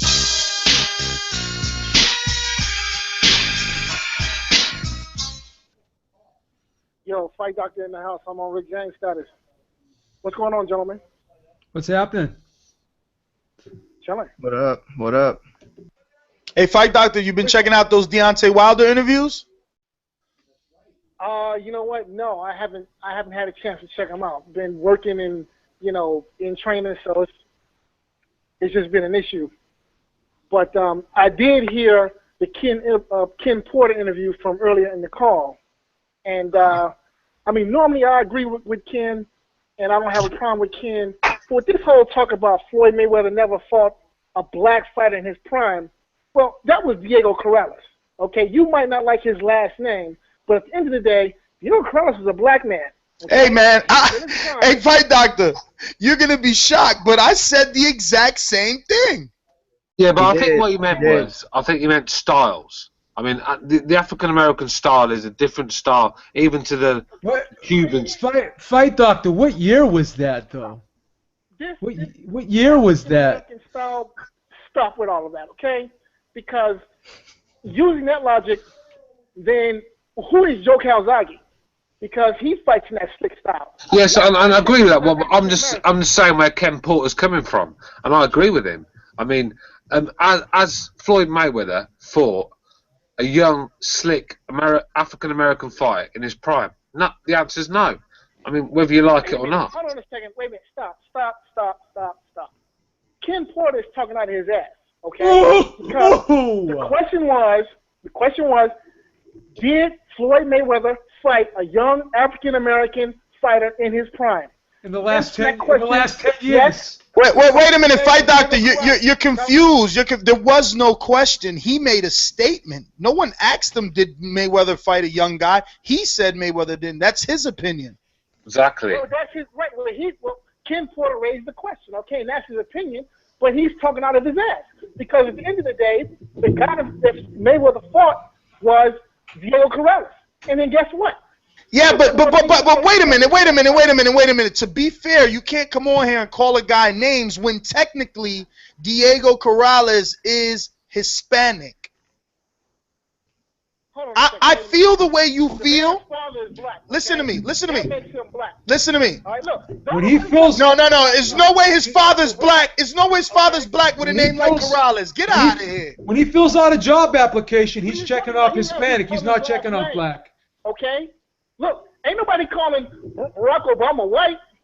Okay, and he's the same as Diego Corrales. Yeah, but it's up to you. It's up to you. But he's checking that Hispanic box. Hey, Beeb, he's checking the Hispanic box. Corrales checks off the Hispanic box when he's filling out when he used to fill out applications, man. May he rest in peace. Look, that's besides the point. He's claiming his mother's people are not fine. It's beside the point. Fight Doctor, don't hang up, brother. We got Hank Lundy on. Don't hang up. We coming right back to you, player. I love Gina now. I'm in love. This is so easy. Hammering Hank Lundy. Hammering Hank? Hank the Hammer? It's hammer time? Yeah, get it, baby. City near you? You know he's on when he gives you that shout out. So Hank, were you eavesdropping? Did you hear Herrera? I heard all he was talking. I can't wait to get that pump. You sound like Apollo Creed. Man, I'm ready, man. Listen, I can't wait to get him. Go for it, Beeb. You didn't get last. All right. Hank, I want to ask you a question because, Herrera's got that technical style. He's got that great jab. You see some similarities, like with his style, with Postol and Thomas Dumoulin, two guys that you had a little bit of problems with. Do you kind of look at those two fights and say to yourself, I can't make mistakes like I made in those two fights against a guy like Herrera, who has a lot of those same qualities that they had? Obviously, not the same punching power, but some of the skills. See, I'm gonna tell you about that, and I'm fighting. I beat them guys. Victor Postol, was a guy, I went to Russia in 40 minutes backyard. I beat him at the end of the day, I just didn't get the fair check because we was over in Russia. Yeah, everybody know how that go, But with Beltran. You know, it was a good fight, it was a tough fight. You know, I beat him too, but it just didn't go my way. You know, Herrera, you know, he come and do what he do, but like I'm telling you, he's not gonna beat me. I'm not letting it happen. Now, you know, he's being kind of put out there as the A side, but if you really look at it, you guys are both on the same level when it comes to resumes. You fought everybody, he's fought everybody. How do you feel about him being pushed off as the top guy in this promotion? Because I'll be quite frank, I don't see it that way. I see this as like as a 50-50.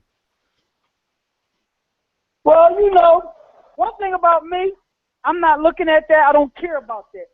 I've been the B-side fighter my whole career, where I've been going in people's hometowns and fighting them with my backs against the rope. You know, he's signed with the big-time promoter. You know, I got a small-time promoter, so I got to go in here, you know, and put it all on the line. At the end of the day, like Mauricio, he's talking that bull crap, but he's feeling very confident, knowing that the same thing been happening to me, and hopefully, you know, he's feeling he's going to get an easy decision over me. But I know what I'm going in against. And like I'm saying, the only way I'm going to win this fight is by knocking him out or beating him so bad the judges say, well, damn, we can't give it to him. So you basically answered my next question. I was going to ask you, because he is that technical guy, and you're definitely a technical guy too, but you can bang as well. So you pretty much kind of revealed the game plan. This is going to be a very rough, physical, offensive fight for you. There's not going to be a lot of boxing from the outside, so to speak. I'm sure you're going to work your way in and do what you got to do to set up the shots, but you're looking to get in that ass, right? Listen, I'm going to get in his ass, pause. You know, I'm not playing with him. You know, this is no game. This is no joke. Like, if you look at most of the guys he fought, these guys are flat-footed. They can't move around the ring. You know, I'm going to be honest. To me, you know, he beat, you know, Danny. His last fight, he was controlling it. Then the guy took the later rounds. There was a couple things that I see in that fight, what the guy did, and I see why Mauricio lost the fight. You know, I forgot the guy name, Benavidez, whatever you call his name. Benavidez, yeah, Benavidez. He actually lost that fight to me. Yeah. There were certain rounds Mauricio gave away, you know, and there was a couple things that the commentators said. If the guy would have kept on doing it, he would have stopped Mauricio, you know. And one thing about Mauricio, I know you drink. I know when you was at that fight, you was walking around smelling like liquor, you know. So, like I said, I know in camp you training hard, and it's hard to try to train and try to lose weight when you've been drinking, because you ain't doing nothing but losing that liquor. So I know you're having weight issues too. Yeah, but look, Hank, I think that you're a superb athlete. I think you're a better athlete than him. You don't think that it's a smarter play to go and try to box a guy who's been known to lose close fights on the scorecard? Listen, man, this right here is my championship fight. I'm gonna keep it like that. This is my championship fight, and I'm going in there to blow this guy out the water. I'm going to be, you know, as what they call me, you know, the Clubber Lane of boxing. I am that Mr. T. I am that Hammer and Hank, and I'm going in here. I'm going to destroy. My mind is already made up. I'm not leaving nothing in the judge's hands. He had nothing that could stop me or break my will or break my determination. This is it for me. So I'm going out to seek and destroy. And look, nothing. That sounds great to me. I love nothing better than firefights, and some of your fights have been the most entertaining throughout the years. You know, I will say though, the one thing I can bring up is the Ray Beltran fight, where I thought you were handling it very well, but then he pulled you into a firefight and he brought you into his world. And I think that was, if you would have kept to the same way the fight was going, that fight would have been yours. I mean, don't you think that there are some similarities there to that fight? No, most definitely. Ray Beltran is a different fighter from, Mauricio. You know, Mauricio, you know, he's a fighter, he's a dog, but, you know, Ray Beltran has got a little bit something different than Mauricio. First of all, you know, Ray, I could really say, you know, he goes in there and lays it all on the line. Mauricio, a little bit, man, He just got that thing where he's not getting over the hump, you know, and I'm going to show everybody. Yo, so I got a quick question for you, Hank. I'm kind of an asshole. You can even ask the Porters. I ask stupid questions. But what the question for me is that, I mean, he's been in there with world-class athletes. He's been in there with brawlers, and essentially that's what I would consider you is that you are a brawler. You've been in there with Shawn Porter, who's a come-forward fighter. You've been sparring with him. What do you see that you can do different that so many people like Ruslan Provodnikov, Danny Garcia, who you had winning that fight, Benavidez is a bad example, but what do you bring different that makes you think that you could get the win, knowing that this dude has been robbed before, and they're kind of just itching for the way to give him the decision in this fight? But the whole thing about it, see, this is what y'all not, you know what I mean, seeing it get. I am hammering Hank Lundy, you know? You never know what you're going to get in that ring with me. You know, I've been in there with Shawn Porter, you know, helped him get a win against Adrian Broner. I could box, I could brawl, you know, and I'm telling you, man. That's Shawn. I'm more stronger than what they think, you know. If he want to come in the inside, test your will, test your luck. If you want to box, try that too. I'm outbox you. I'm telling you, this fight, I'm putting everything together. You want to see a complete package in hammering Hank Lundy come fight night. Yo, so I'm not going to lie. Again, I'm the asshole. I got to say, I had you losing that Victor Postol fight, and then also you lost the Delorme fight. And we know we have him. We have a come-forward style. He's not even a come-forward style. He's a guy that's going to be popping that jab the entire night. What is different from when you were with Postol and when he with Delorme that makes you so different today? And I'm not trying to badger you. I'm not trying to get you into a corner where you need to fight your way out. I truly just want to know as a fighter, listen, what have you changed? You can't get me in a corner. You can't get me in a corner, baby. And I like that. I like that. Be real with me. Be real. I'm Hank Lundy. Like, at the end of the day, you can say what you're going to say, but at the end of the day, I'm going to say and do what I want. You know what I mean? I'm going to go in and I'm going to break this guy down. I'm the fastest guy, and I'm going to show these guys that I have the longer reach. I'm going to go to work. If you look at that tape, you will see that I won the fight against Delorme. The only thing about that, you know, they count the little bullcrap knockdown when he hit me behind my head, but after the fifth, this man was running like a thief at night. This is a guy that they got fighting at junior welterweight. There should be a welterweight, and I had him running around the ring like a thief at night. Come on now. Victor Postol walked him down, took the later championship round. That's why he don't want to fight me over here now, you know? Go look at the tape. Study. Hank, I just want to say thank you for giving us time to interview you. Obviously, we know that you were over there in camp with the Porters. You know, we visited you a few times. Sean Sattel was out there in that hot UNLV track. But you went home early. You went home early to get married. So is that why you sound so fired up? You just made this big life decision and you want to go in there and give it your all because, you know, now it's a family. It's not just you.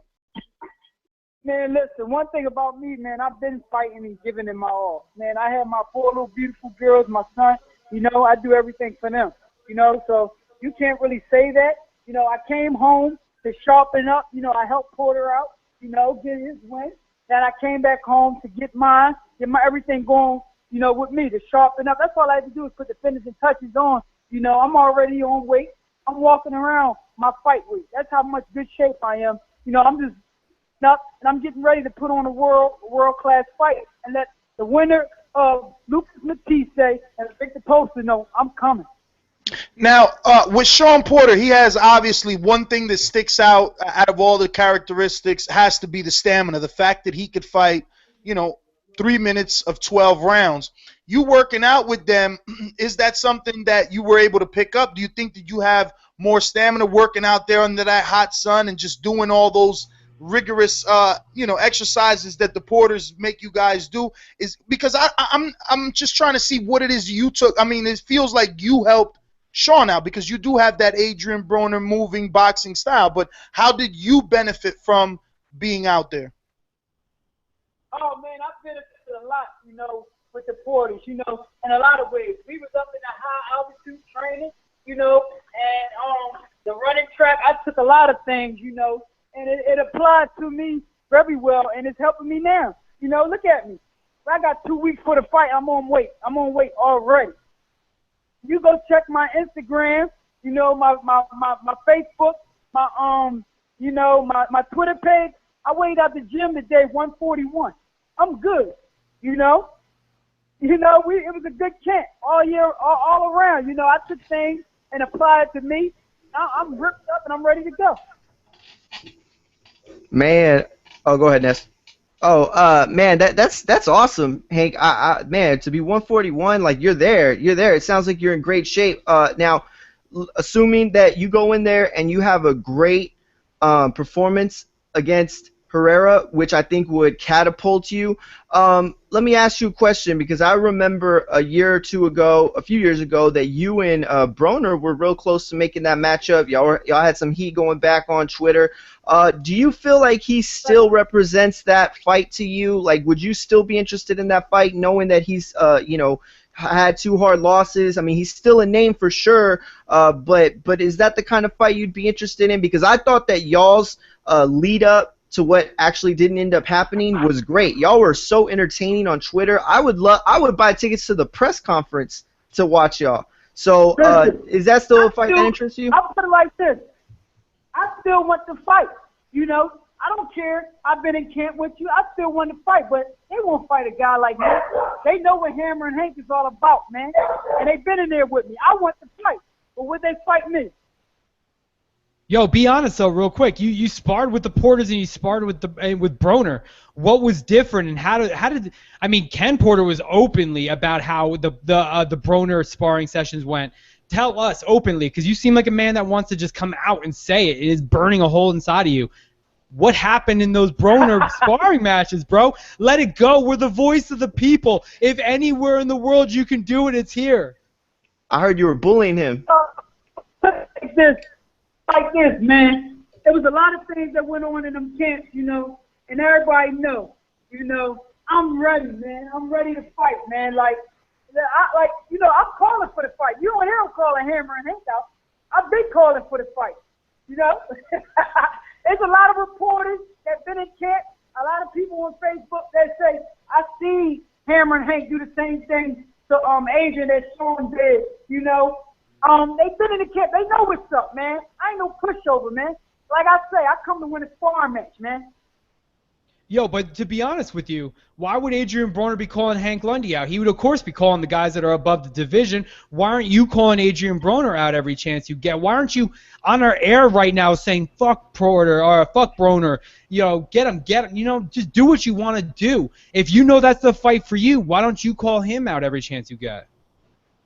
But you know, right now I got a task on hand, and you know what Hammer and Hank is doing. I'm being professional. You know, I'm not jumping the gun. I did that in previous, you know, times of my career where, you know, it comes a time in your career where you mature. So after I get this out the way, if they don't present me the Lucas Matthysse or Victor Postol fight, then I'm on that ass. You know, I got no kicks, man. One thing about me, man, I don't bite my tongue. I don't run and hide, and I don't tuck my tail because I got no tail. You know what I mean? I'm the real, you know what I mean, bully, street bully, of the broad street bully, you know what I mean? I am that dog of Philadelphia, you know what I mean? Phillips on my back. I have no running, and I got no courage inside. You know, I want the best, and after this fight, listen, I got a hit list, and I'm going to put it out. Hey, Hank, man, I just want to thank you again, and I want to tell you, like, you made it clear when you came on the fact that you have a small promoter and that Herrera is the one signed to the big promotional company. But I want to congratulate you, because from the very first time that I met you and seen you on TV as well, you've always, you know, grasped my attention, and you did that without any big-time promotion, all on your own, and we appreciate your fan fighting style on TV. It plays well, so we wish you the best on your upcoming fight, brother, and we want to thank you for coming on the show, man, obviously. You know what? I appreciate it, man. It is all love, and I want to tell everybody, when you work hard and you believe in yourself, you can do anything you want. All right. Yeah. Gina, you there? Gina? Yeah, I'm here. Did he drop off? I don't know. I think he dropped off. All right. Well, He might have hung up by mistake. He was pretty riled up. all right. Well, you can just text him. We got almost all of that. He wants everyone to work hard, and anything could be accomplished. Gina, thank you very much. Round of applause for Gina, everyone. Round of applause. Hey, Gina, thank you so much. This was awesome. Lundy was great radio, and man, she's the MVP of the show today, I would say. Gina, you keep up that social media. God damn, what you doing right now? Shit. Y'all don't know. Gina's the bomb. Yo, and if Lundy listens back, I want to appreciate, because not a lot of people deal with the issue or the questions that I deal with or I give, I guess, professionally. And he's not a very professional man in the sense that he likes to speak his mind. I like when fighters are able to take the hard questions and just kind of cruise with them. And that's what Hank Lundy is. And I like that about him, that he's not able to take it personal. He sees that it's just a business at the end of the day, and I hope him the best of luck. Well, round of applause, obviously, for all of our guests and Gina, of course.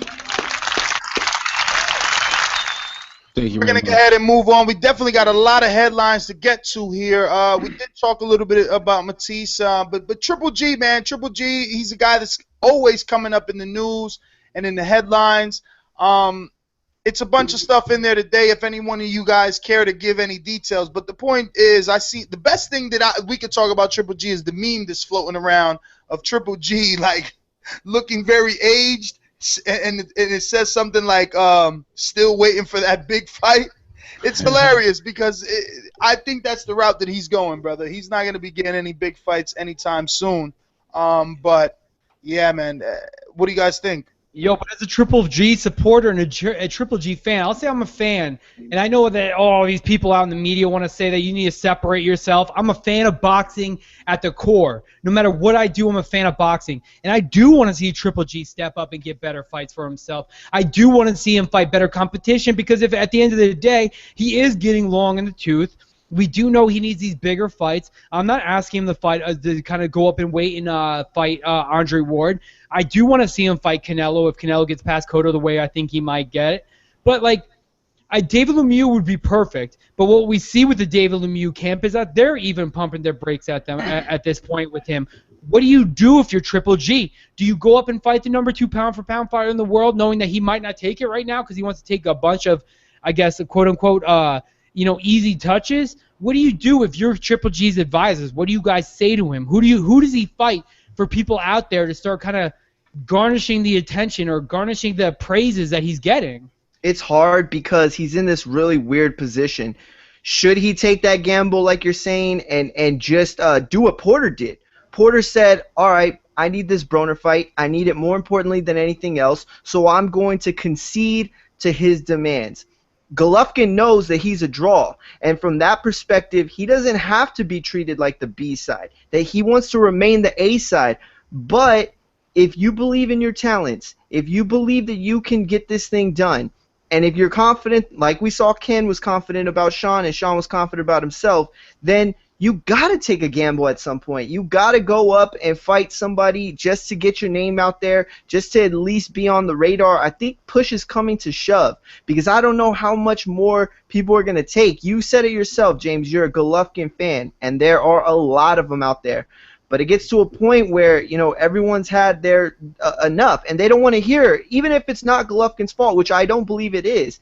I'm not saying that we should blame Golovkin for him not getting a big fight. Not at all. It's not his fault.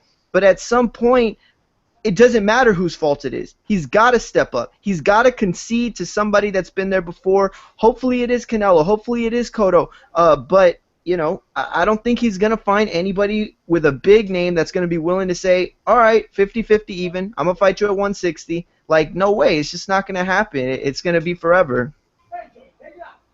All right, let's take some Skype calls here, man. We got a lot of callers, and we're going to get to everybody. I also got to get to a couple of emails. Actually, before I do that, I want to shout out Brian Campbell from ESPN. He brought up two of my interviews on his recent podcast, and thanks to our listeners and listeners of his show, they contacted me and let me know. So, you know, obviously anything like that, I'm grateful and thankful that they even, you know, mentioned. I have to check it out. I tried, but I don't know if they have, you know. Anyway, I tried, and I will get to it.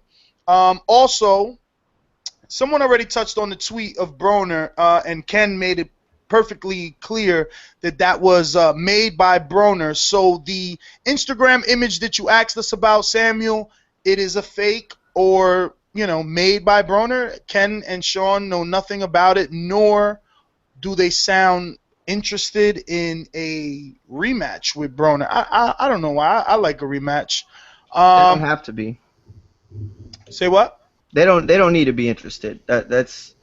He had a shot. He couldn't do it. You know what, Porter? On to the next one.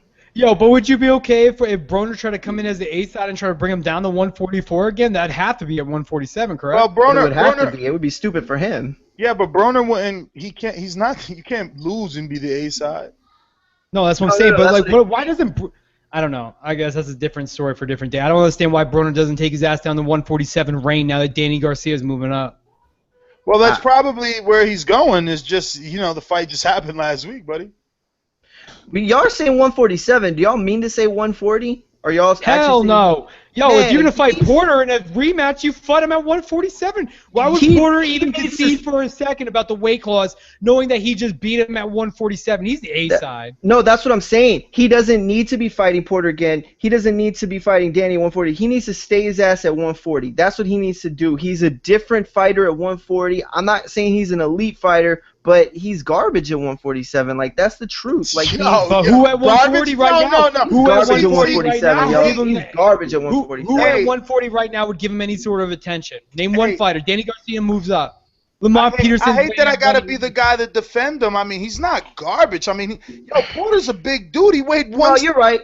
Stop You're it. right. You're right. I'm sorry. You know Yo, what? listen, Then wait a minute. let me ask you, who did Broner beat then? Hold Malignaggi? on, James. Just relax and inhale and exhale and listen to this, man. Listen to this. You guys give this kid so much shit, right? Yeah. But he was able to hurt Maidana in the 12th, a natural fucking welterweight. You know, he was able to drop Porter in the 12th, 161 pounds on that night. He was able to drop Emmanuel Teller. Yeah, but that don't mean... Hold on, Stuart. He got sloppy. That's all it is. He smiled. He smiled. It was just Hold on. Let Hold on, real quick. How many bums? It was all about getting sloppy, getting overconfident, because it was an easy fight for him. Yeah, but y'all don't even let Ness finish. Doesn't need to finish. That's not the He debate. doesn't need to finish. Yo, how many bums dropped Felix Trinidad that did not deserve to be in the ring with Felix Trinidad and dropped him because he got sloppy? So then we don't. Drop doesn't mean shit to me. So then we don't give any credit to Porter. So we don't give credit to Porter. How don't you give credit to a guy Nope. that's dropping people in the 12th round, man? What? Listen. Because he was getting sloppy and he was dominating the fight at the time. So, of course, he knew he was going to come forward. And it was the first punch of the 12th round that he threw a lead left hook and caught him. To say that this was in the middle of, like, some sort of flurry, that he got set up into some trap. He came out. He threw the first punch, was a lead left hook, and dropped Porter. You're going to tell me he didn't get caught? And that was a natural What round knockdown? was it? What round was it, James? The 12th. Okay, how many other fucking boxers you see do that? Not many. How many other boxers? How can't you give him credit then? How many times have you seen the fighter on the other end come out and throw big shots? He held like a little bitch. He never wanted to fight. He's not a fighter. He's an entertainer. He didn't want to know. Listen, I'm not taking any of that away. Sticking up for him. It was a disgraceful performance. Yeah, but listen, are we going to diminish Broner to the point that are we going to diminish Broner to the point that we give Porter no credit? If he is trash, then Porter, what did he do? He didn't accomplish anything? Like, no way. Broner's, I said he was garbage. What I meant to say is by comparison to himself at 140, there is a distinct separation. He's a better fighter at 140, but he is not garbage to the point where we're going to diminish what Porter did. Porter beat a legit fighter that night. He did. A guy who was capable of dropping him in the 12th, and it was a close fight. Like, we're not going to say, like, he whitewashed him because he didn't. It was a close fight. At the end of the day, there's a reason why. I believe that Al Heyman has had enough of Broner and fed him to Shawn Porter, because if you look at boxing styles, Shawn Porter is the last person you want to be sticking in a ring with Adrian Broner. No. Yo, Stuart. I believe Heyman, because I've heard Broner has been playing up. he's been making a fool of himself, and I've heard Heyman's had enough of him, and he put Shawn Porter in there with him. And Shawn Porter's horribly wrong for Broner. You know he is. Everyone knows boxing knows that. So I believe that Adrian Broner got fed to the lion. Stuart, no, I can't disagree more, to be honest with you. If you're breaking up with a girl, why the fuck would you watch Desperate Housewives of Miami? Why would you go see all the dumb, stupid movies that she wants to see? Why would you only eat the food that she wants to eat? What I'm saying is if he was being fed up and Broner was the one that was being cashed out, why have 140? Why did the gloves go mysteriously disappearing? Why is Adrian Broner being featured on all the PBC broadcasts? I mean, it just shows that Al Heyman. If this is the case, what you just said, James, then Al Heyman knows absolutely zero about boxing, because me and you know, and everyone on this panel knows, that Shawn Porter was horribly wrong for Adrian Broner. So why put him in there? Well, I'm not taking away. I'm not taking away from Porter's performance. I've never been high on Broner. And when I saw this fight, there's a reason why I made bets saying that Porter is going to win this fight, because I believe he's a better fighter than him. Whoa, speaking of bet. Better fighter, straight up. Speaking of bet, Yep, I know what you were about to say. What happened with Mario and James's bets? Yo, my bet is still pending. I'm talking to him. If you're listening, Mike, all I want to know is what's going on. That's it. You know, I come from a place where we don't chase you down for the money or for I'll the chase bet. you like a loan shark.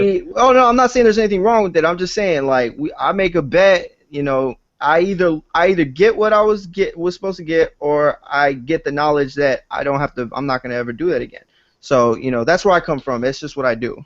Yo, my problem with this bet is, Ness, what did I tell you even before this fight? Is if Shawn Porter wins and Broner gets robbed, in the sense that I think that Broner won the fight, I still pay. Because I don't give a shit what the judges say. It's about what I thought about the fight.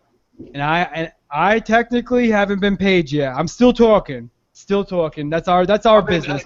I mean, at the end of the day, you got to give credit to Shawn Porter, because he looked very good at 144. I mean, when I see him in the weigh-in, I mean, he had plenty of muscle and he looked healthy. So he is a fit guy, man, to drop that weight. I mean, because you got to remember, in the amateurs, the guy was fighting at 165. So, you know, years on, and he's still making. I mean, credit to Shawn Porter, because Broner's got to go back down to 140. That's what it is. Credit to Ken, brother. Credit to Ken for coming up with the game plan that if they maintain themselves at 154 and trained at that weight for the 8 weeks, they would be used to that weight when they had to rehydrate. And it worked out that way. But thank God that the rehydration clause was also eliminated last minute. All right, so I want to get to I got a few reviews, and since they're small, two small and one big, right? So Addicted is the title, and it comes from Julian Crane from the U.S. This podcast is fun. I got addicted after listening for the first time. Any diehard fan should be listening. Thank you. And then my boy Amin, who's actually waiting. Amin, I hope you don't hang up, because I know that's you over there. And this is you over here on this iTunes review that you asked us to read. So the Boxing Voice is the Boxing Voice. I've been listening to this show for about 2 years, and I've been more of a regular caller for the last year or so, and the experience has been completely revitalized my love for boxing. The combination of great hosts and regular callers make it absolutely the best source for boxing information, no matter what corner of the globe you're in. Keep up the great work, gentlemen, and continue to entertain your global fan base. Thank you. And the next one comes, title is Mr. And it's by Super Dave from the UK. Just awesome. Short and sweet. So let's get out to the lines. We got Scorsese. Scorsese? Hey, with you. I sound good. Not really. Not really. We're gonna get through it. I sound good. Okay. All right. Well, I just wonder if Shawn Porter and Ken Porter still listening. I want them to keep it real. If they would have lost, Ken Porter would have got fired, though, man. I don't care what nobody say. Because they say he needs to change trainers.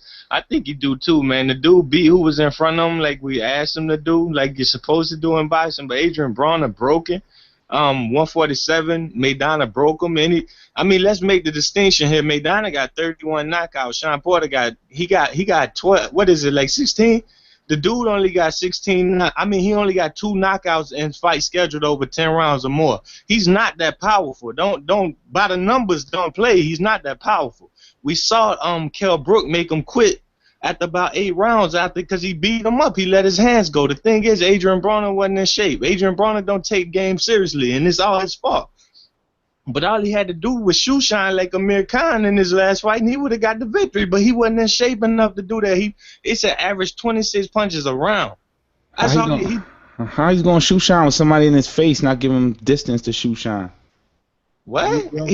How he's going? Casual fan. How he's going to shoe shine somebody's water in his face? There you go. But hold on, but you got to understand, Amir Khan had Chris Algieri out in his face, and he still shoe shine. Algieri put on just as much pressure, if not more, than Shawn Porter. My man. Shawn Porter height wise, Broner just he's not there. It ain't Shawn Porter. You got to be who you supposed to be. Respect to they count. I was proud of Ness when he busted Kenny Porter out and said, "Hey, you said the same shit with Kell Brook," and we saw what happened. Like all this lifestyle shit don't win fights, but it do win a fight when another dude ain't about that lifestyle. And we see the Adrian Broner, he just don't do nothing. He don't do nothing right, man. You gotta give up on him till he stop giving up on himself. And that's a fair point. And Scorsese's got a point with Amir Khan. I'm sorry, I didn't mean to cut you off, Scorsese, but I'm just saying he's got a point with Amir Khan. We talked about pressure. Amir Khan handled it well, and he didn't even think for a second that was going to be the Algieri that was going to come in. But my bad. Finish on. I want to hear some more. Yeah. Hold on, because here you go trying to slip in a little pom-pom for Khan. Who looked better? Broner or Khan? They both look like shit. Nah. One of them got the win, homie. That is true. By no means was I trying to make Amir Khan look well, but I did have to say he did at least let his hands go because he was in shape. He took himself seriously. I don't think Adrian Broner was in no kind of shape to fight nobody for a good 12 rounds. He was tired by the 4th round. Shawn Porter came in. The best thing about Shawn Porter, he got some great foot speed. He give you some crazy angles, but y'all said it earlier. He pushes punches, a lot of arm punches. Everybody makes up this power for him. It's really not there, but Adrian Broner not smart enough to realize, hey, this not Maidana I'm fighting. I don't have to be so scared. We saw him make some adjustments. The bit looping shots Maidana hit him with, Shawn Porter didn't hit him with those shots. But he's fighting everybody like they Maidana when they come in his face. So to me, he broken. Till he show he a broken fighter. And like I said, you got to give up on him till he stop giving up on himself. And I don't think Floyd Mayweather giving up on him. I think that's really his little brother in a way. But little brother just ain't good enough to be like they gonna hang. I think they gonna be cool people and everything. But little brother, you say little brother, bro. But Floyd Mayweather was walking out of the arena before the fight was even over. He was disgusted by the performance. Yeah, little brother turned to foster brother. They hung out after the fight, though. They hung out right after the fight. He hung out with Errol Floyd Mayweather made it clear. Floyd Mayweather made it clear that Broner, after the weigh-in, was partying at Floyd Mayweather's house when he should have been resting. That tells you everything you need to know. At the end of the day, like it was after the loss. I ain't trying to stick up for no Broner here, but I'm just pointing out that I don't feel like it's a lot of people at welterweight that I'm really not sold on to keep Thurmans and all them. When you fight a Shawn Porter, you're going to have to be mentally tough. Skills don't win fights. They can, but they got to have something else with it. And I don't think Shawn Porter if you label him on the skills 1 to 10, I say he got about a 5. And at the end of the day, he just got a lot of heart, a lot of toughness. If you don't beat him up. Who you pick?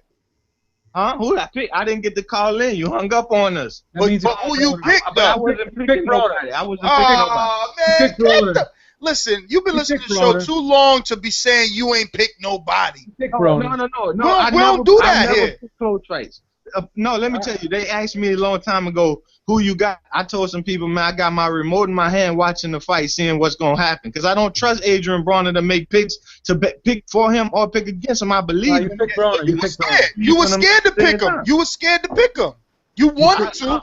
You wanted to. You wanted to. And you said, nah, I'm a play it safe. On the record, I picked Broner. Trying to in a way, because you was asking Kenny Porter. You said all this shit before. I'm scared to pick either one of them because, like, he already lost with the game plan he was going in. Yeah, but we know why. Before. We know I was scared. I was scared because of the fact that he was the one being forced to suck down in weight. So I was afraid that the weight was going to affect him on fight night. Had this fight been at 147, I would have picked Broner before the fucking ink dried. Nah, but real talk. Listen, Scorsese. No, hold up. Excuse me, not Broner. You sold me when I called in before asking about the catch weight. You said I seen him at 157, so and so this close to the fight. I said, well, maybe he's gonna be okay. But the truth is, he looked better at 144 than he did look at 147.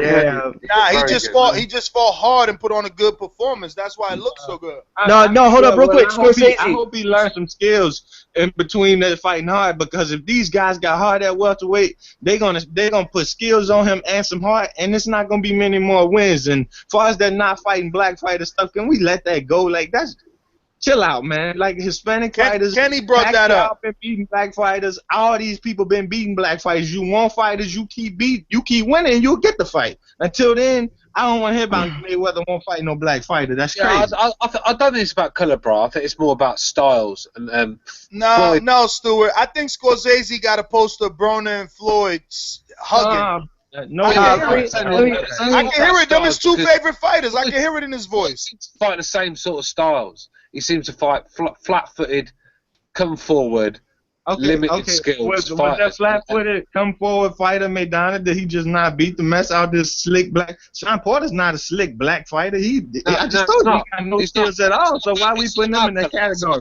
If it's not about skin color, I think he's slick. I think he's slick. He is. He is slick. Let me make one point. Let me make one point about what Scorsese said, because in the middle of all this really great debate, it was lost on the fact that Scorsese said something that is the smartest thing that's been said on the show today. Scorsese said that skills don't always win fights. He said that you have to have the it factor, especially in the welterweight division. He's absolutely 100% right. Look, all these people that are hyping up Thurman, we don't know what Thurman's got yet. We really don't. We got to see him in there with somebody who's got a pulse. Okay. Same thing with Amir Khan at welterweight. Same thing, and that's my boy. Y'all know that. Listen, man. No. Listen. Porter, for what he lacks in skills, he showed against Broner. The fact that he come down to 144, he looked good. That he's got at least that factor. Now, does he have the skills to make it to the top of the division with that factor? I don't know. But that's the question we got for Thurman, too. He's got skills, but does he have the it factor? That's what Scorsese's saying, and that's a brilliant point. He's absolutely right. And real quick, the one point I want to make about what he said about black fighters, I don't think that Ken Porter is talking about the competition between a black fighter. I think he's referring more to, you've never given a young black fighter the chance to be a millionaire. That's the point right there.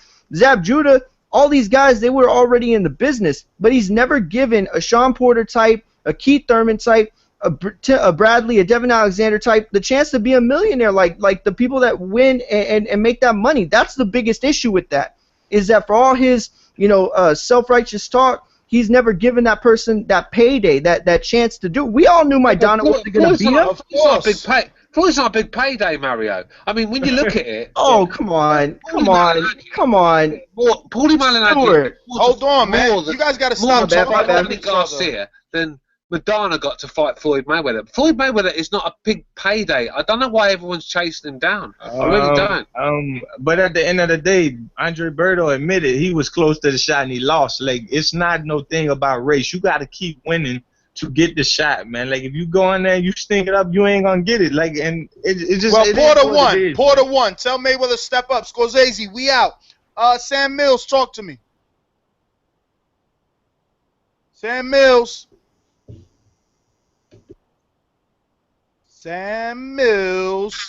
Hello. Sam Mills. Hello. We hear you. Yeah. Good day, mate. You're right, brother. What's going on, Sam? Talk to us, brother. Cat got your tongue? You scared? You nervous? Yeah, man, I've been on before, brother. It's just late in the night in the UK, man. It's about 3 o'clock in the morning. Wake up, baby, wake up! I'm wait, nigga. I was just gonna say, I didn't like the PBC card with Broner and Porter. I thought it sucked, man. I thought that Porter smothers his work a lot, and I think that, like the videos that his dad, Kenny Porter, he does with his dad, like training, that the body work, like it kind of makes him smother his own work. Where when he's working long on the pads, he looks a lot better because he extends his punches out. And I think Porter needs to learn how to jab when he's coming in. He leaps in. It's sloppy, and if you fight someone like a Furman's just gonna keep on coming. Yeah, but hey, keep in mind that the only fight in his last 10, the only fight that he was out jabbed was versus Brook. Everyone else he's out jabbed. Yeah, Everyone. But Porter struggled with Julio Diaz. Come on, man. He still out jabbed him. Julio Diaz ain't that good. And a big shout out to you guys. I also want to shout out to Brooks Boxing, and I want to shout out to Vic, and I'd just like to say to Vic that when Canelo retires Cotto on November, just big it out on the show, because I want Canelo to retire Cotto. I hate Cotto. He's a diva and he's a bitch, and fuck Puerto Rico. Whoa, man! I hope you like my video at least going at him. I also want to say fuck Ward as well. I hate him. With his shitty catch weights of 172 pounds. He looked good though. Yeah, he looked good, but no offense to Paul Smith, but he's a bum, man. As you would say, he's a Euro bum. Even though he's from England and that, he's a bum. Shouldn't be fighting in the ring with Ward. And Ward just needs to, for a guy who claims to be this A-side, whatever, why is he fighting in front of crowds of 9,000, but with papered seats of he can't even sell tickets in his own hometown, and he's only getting 300,000 views. Whoa! It was pretty packed in there, bro. Yeah, I mean, you talk about Paul Smith. This guy went 2 rounds with George Groves. Exactly, Stuart. And he went 9 rounds with DeGale, and DeGale made him look silly. And I watched the DeGale fight, and that was one of the biggest ass whoopings I've ever seen in my life. DeGale was his fight. So what are you guys saying? That Andre Ward didn't do better than either Groves or DeGale? Because he looked good to me. No way did he. What? Yo, it doesn't. Yo, real quick, it doesn't matter how he looked. If both of you on the fight, if any of the DeGale or Groves goes down, you hit me up for that bet because I got you $100 right now that Andre Ward wins both those fights. And you really gonna keep betting, huh? You just don't learn. Andre Ward. I don't learn. I'm stupid. Andre Ward is a very tough guy to beat. He has it all. He has skills, timing. He's a tough man. But Paul Smith actually hurt Andre Ward in the 8th round or something like that. And I believe if that's a world-class fighter, he's going to jump on Ward and get him out of there. But like I said, we'll see. I'm not ready to give up on Andre Ward that quickly. You guys are bugging. Why does everyone hate Andre Ward? Because of what he says on the outside. You guys need to learn how to separate. Me, I'll tell you. I'm the first to tell you. I love Miguel Cotto. Outside, Miguel Cotto sucks. That's the exact same way you should think about Andre Ward. Maybe he's not the best. Maybe he's terrible at talking on the outside of the ring. But inside the ring, Andre Ward, to me, still is number 2 until proven otherwise. James, can I ask you, what does he say that offends you so much? He doesn't offend me. It's almost his arrogance in the way that he feels he has a sense of entitlement. The sense of I get you're number 2 pound for pound in the world, but there's a certain kind of criteria that I need to hold you to. You need to speak in a manner. I guess I'm not. What are you talking about? Say how you speak. You know who else? What is he doing that Mayweather isn't doing though? You know who else said that? It's different. It's kind of like Mayweather is a character. He's playing himself. Andre Ward is being himself, but being this. I deserve to be here. But I love him, and I'd pick him against probably everybody. Everybody. I'll tell you right now. You do know Andre Ward has got.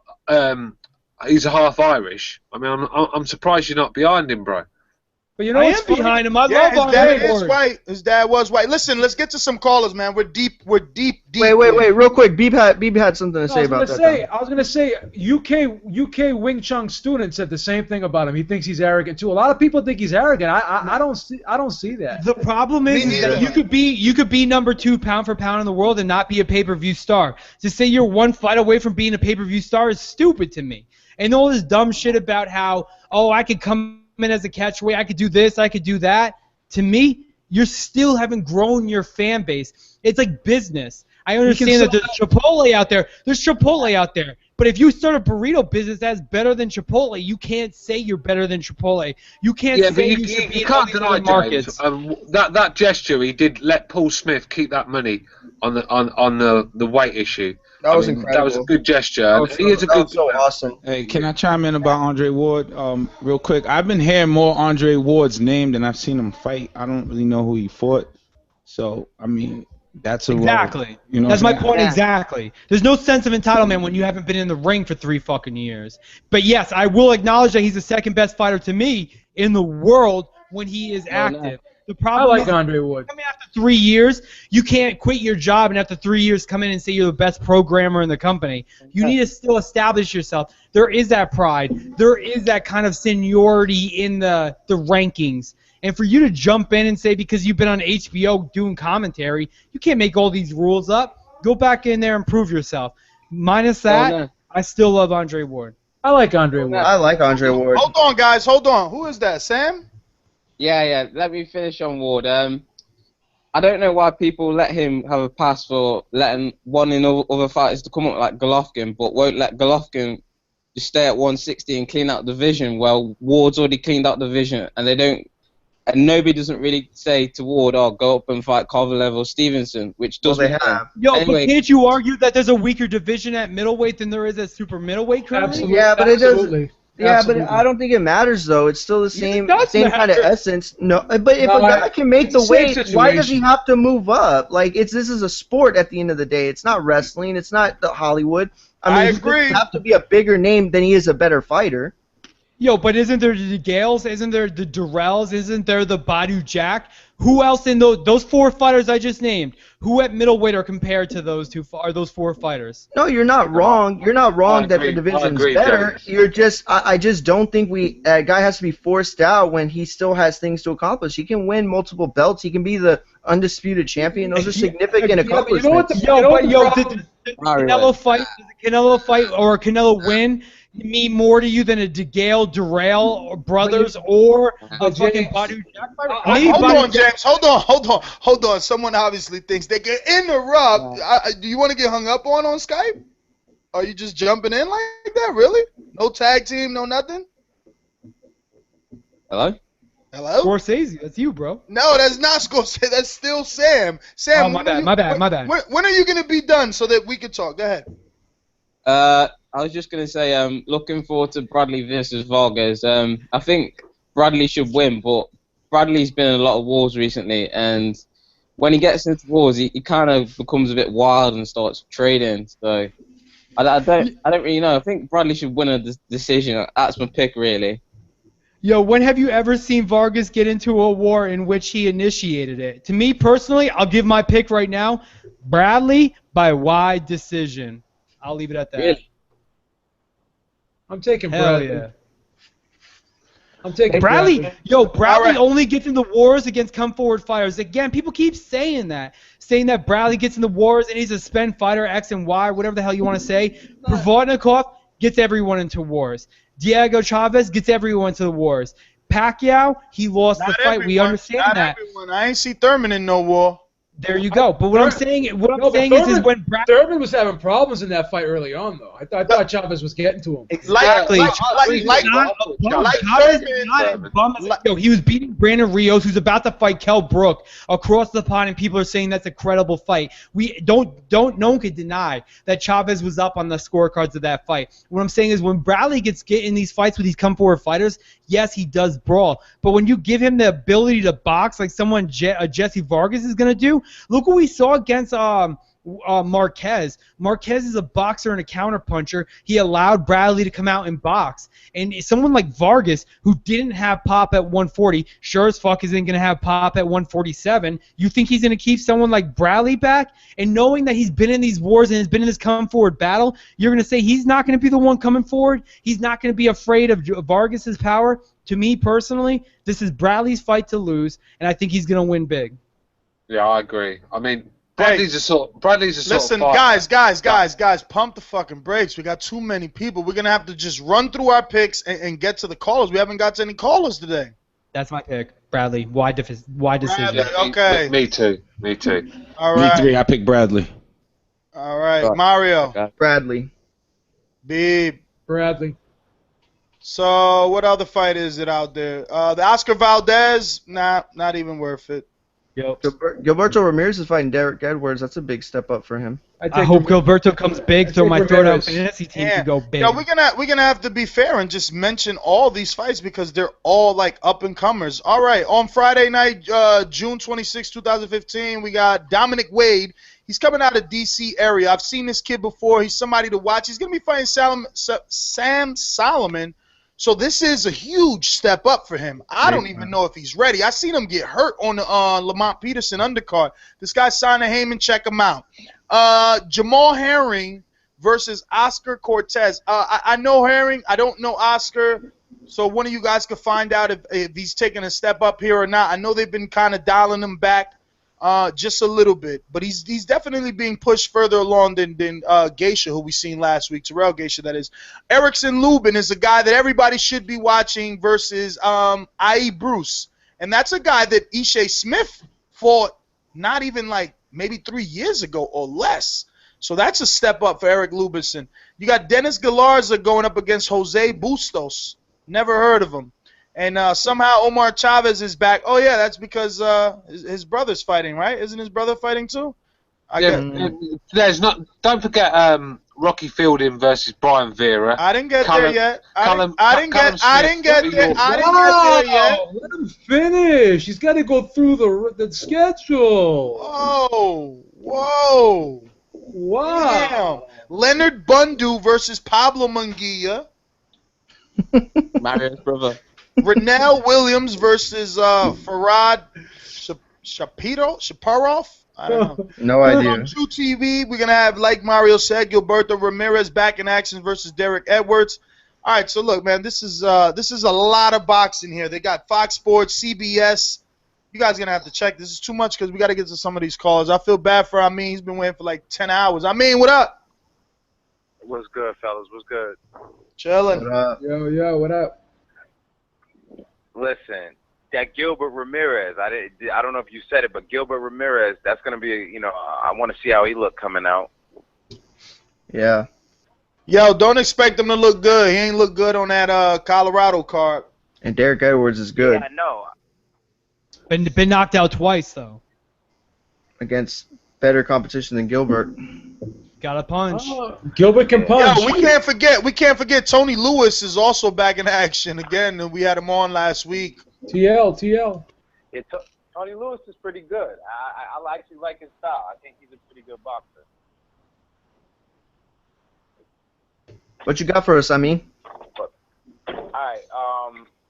Listen, of course, Hank Lundy, Mauricio Herrera. That's going to be a pretty good fight. I think I'm going to go ahead and take Herrera because I feel like they itching to give him a win. Lundy just ain't going to win that. And I rock with Hank, but he ain't going to get that one. Obviously, Bradley and Vargas. I got Bradley doing them. That's going to be easy, 9-3. What else we got? I think that's about it. I heard y'all talking a lot about Broner and Porter, and I said that last week. A lot of people are looking at Porter and they're saying he beat Broner, but it's easy to say in hindsight, but it still said a lot more about Broner than it did Porter. It said a lot about Broner's lack of discipline, and Porter, throw him in there with Thurman. Put him in there with Thurman. Put him in there with Khan. And then if he wins or whoever wins between the three of them, throw him in there with Floyd. That's what I say. And thanks for reading that review. That was cool. But that's all I got. All right, I mean, and no problem, man. Thanks for writing it, bro. It's very important, and we appreciate it when you guys do, you know, drop a little review there for us. Hold up, son. Word. Yeah. To all the killers and the 100, I got you stuck off the realness. We be the infamous, you heard of us. Official Queensbridge murderers. Yeah, what up? What up, everybody? What up, Ness? Mario? What up? B, James, How you Casual doing? Fan. What up? Whoever I missed, my bad. Yeah, man. Yo, Ness, you did an excellent job there in Vegas. Damn, I should have, man. I wish I would have won that, man. Man, you was behind the scenes, Ness. Yo, you was doing your thing, man. Your range is high, man. I know it got to be, man. Thank you, man. Setback to his thing, but I'm proud of you too, man. I'm proud of all y'all, man. For real, for real. Thank you, brother. Thank you. So nice, man. I'm definitely glad that I called here, man. I'm definitely glad, man. But yeah, let me get to my picks now, man. I'm picking Vargas over Bradley. I don't like how Bradley fight no more, man. Diego Chavez, man. He let Diego Chavez come back and it was a draw and all that. Bradley, he's sometime, man. He trying to be a brawler. He left that boxing out of it. Now, he might try to knock, this is what I think. He gonna try to knock Vargas out because they saying Vargas ain't got no punching power, which is definitely gonna be his mistake doing that. Bradley he should stick with his fundamentals in boxing. He trying to be a brawler now. So I'm gonna pick Vargas because of that. Now, on that Hank Lundy and Herrera fight, I got Herrera over Hank Lundy. But where's that fight gonna air at? Is HBO showing that fight or what? That's a good question. HBO Latino. So it's gonna be broadcast in Spanish? Yeah. And that fight is in July. That's not this weekend. I don't know why. July 11th. Yeah, that's what I thought. It's people making their picks early. Yeah, so basically I got Vargas and one more thing I wanted to say about the Mayweather, and he high on Earl Spencer Jr. and he said he gonna put up his belts and all that. He ain't trying to give up them belts, cause nobody ain't gonna fight Earl Spence right now. He ain't prove himself. He ain't gonna he trying to go cause Lomachenko went. Bob Arum gave him a shot early, so he trying to go with that. But ain't Earl Spencer need to sit down right now and fight somebody else? No, but I don't want nobody to fight him. You know what I'm saying? Now, you heard Mayweather talking about, stop calling the old man now. Like, really, like, sweating this dude. Like, come on now, you sound stupid. Before you ain't say nothing now, he beat you up in sparring and all that. And now you on this dude or whatever. You trying to promote him, whatever. But the ratings went down 26%, man. On that card. You know why it went down? Because Mayweather Promotions, they was promoting that fight. It ain't never go down with no other promoter. I'm telling you, they ain't ready yet, man. That's just my opinion, man. I'm listening, man. Y'all be easy, man. Thanks, peace. Hey, Brian, how you gonna say that's a good point? What the promoter got to do with the ratings? They promote. They're supposed to promote. Man, they promoted this card, I think. You don't think they promoted that card? I mean, I guess, but I think there's a correlation to what he's saying. Maybe. 508, you're live. Who's this? Where you calling from? That's free TV, man. Yo, this is Georgie 4G. Georgie, what up? What's going on, guys? First of all, man, you guys are a great program like always. Stualito gotta be a little princess like always. Talking all that shit about Triple G. He gotta stop with that nonsense already, man. Do have it for nobody. You don't know that. Let's not go there. I want to talk about that throwdown fantasy shit, man. What's going on with Gilberto Ramirez? He looking good? Yo, I hope so, because he's my last fighter, and if Gilberto Ramirez gets anything over 70 points, my ass gets $250 per team. Always playing that part then, because I got David Lemieux, Shawn Porter, Derek Jean, and Samuel Basket. So I just waiting for these dudes to kick ass. That's a good team. That's a good team. I'm telling you right now, Gilberto Ramirez gets this guy out in under 7 rounds. He better. What? Cool, so I'm looking good. I just need Jesse Vargas to lose so the part doesn't... Yo, didn't you pick a knockout last week, James? Maybe. I pick a lot of knockouts. Oh no, Yo, you but were Matthysse- right. You were right. You were right too, because you said Ward in 8, but he got him in 9. That's right. See, there you go. And my team right now is depending on Gilberto Ramirez to pull through for me. That's a bad one. No, it's not. I'm doing good. I'm confident. I'm looking good here then. You're looking real good, man. You are. That's a good team for real. All right. So I'm kind of relaxed now. I want to talk about Jesse Vargas. Jesse Vargas, I don't think he's gonna win though, cause he's kind of, I don't know, I think a little bit too slow. And there's a storm. He still got something on the talent. This nigga's not done. He still got a few fights on him. So I don't know, man. That's pretty much it, guys. Great show and keep up the good work. All right, Georgie Porgy. So Froch is eyeing retirement over the Gennady Golovkin fight, says Eddie Hearns. Froch is unlikely to fight Gennady Golovkin next and will instead retire, according to the British superstars promoter Eddie Hearns. I've spoken to Golovkin manager Tom Laufer, and Carl still hasn't decided if he's fighting again yet, Hearns told ESPN. If he does fight again, there's very good chance it will be against Golovkin, but at the moment there's nothing. I think he's trying to hold out for a bigger fight, maybe a Bernard Hopkins fight, or someone just a little bit easier, you know, because he's already been talking that retirement. So once that's in your mind, you know. Yo, but but personally, has Carl Froch done anything to kind of give himself that easy fight to walk off into the sunset?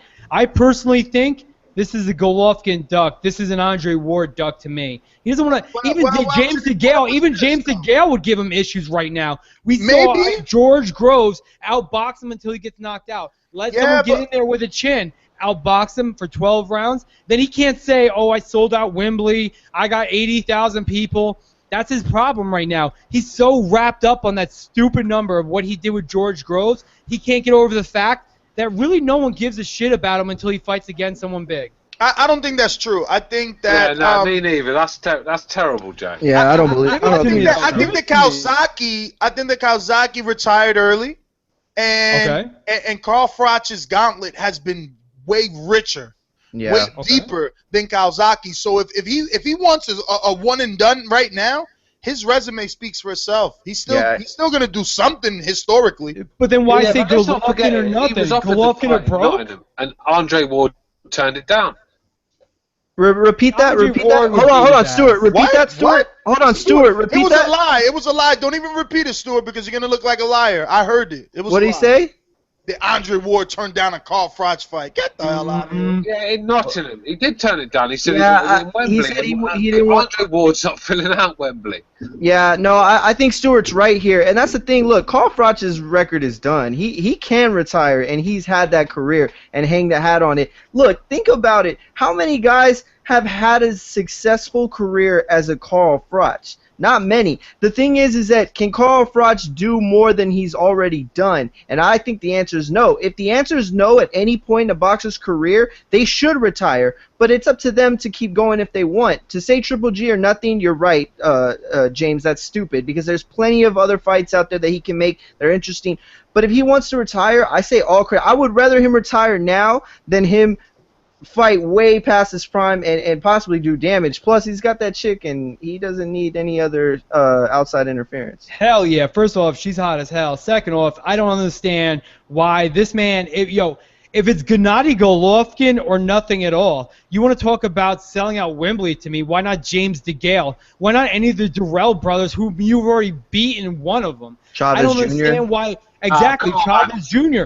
For me, for someone to say that it's either Golovkin or bust, oh, I might retire if it's not Golovkin. To me, I mean, I understand. I'm not trying to... No. He's not saying that. I'm not saying that. That's what he's saying. If it's either Golovkin or bust, why would he not... No, he's not. No, he's not. Where do you get that from? He's saying that if he doesn't retire, then the Golovkin fight could happen. So, I mean, it's essentially basically the same thing. Like, if he's not going to fight Golovkin, he's going to retire. Like, pretty much that's what he's saying. What's wrong with the people in his division? No, but the way that James is... Hold on. You still want to be a fighter, but you're not going to fight anyone else in your division other than the man coming up from the 160. I don't know. It just seems like to me the way that he's presenting it is as if Carl Froch is saying Golovkin or nothing, and that's not what he's saying. It's misrepresentation. I don't think he's ducking. James. I don't think he's ducking Golovkin.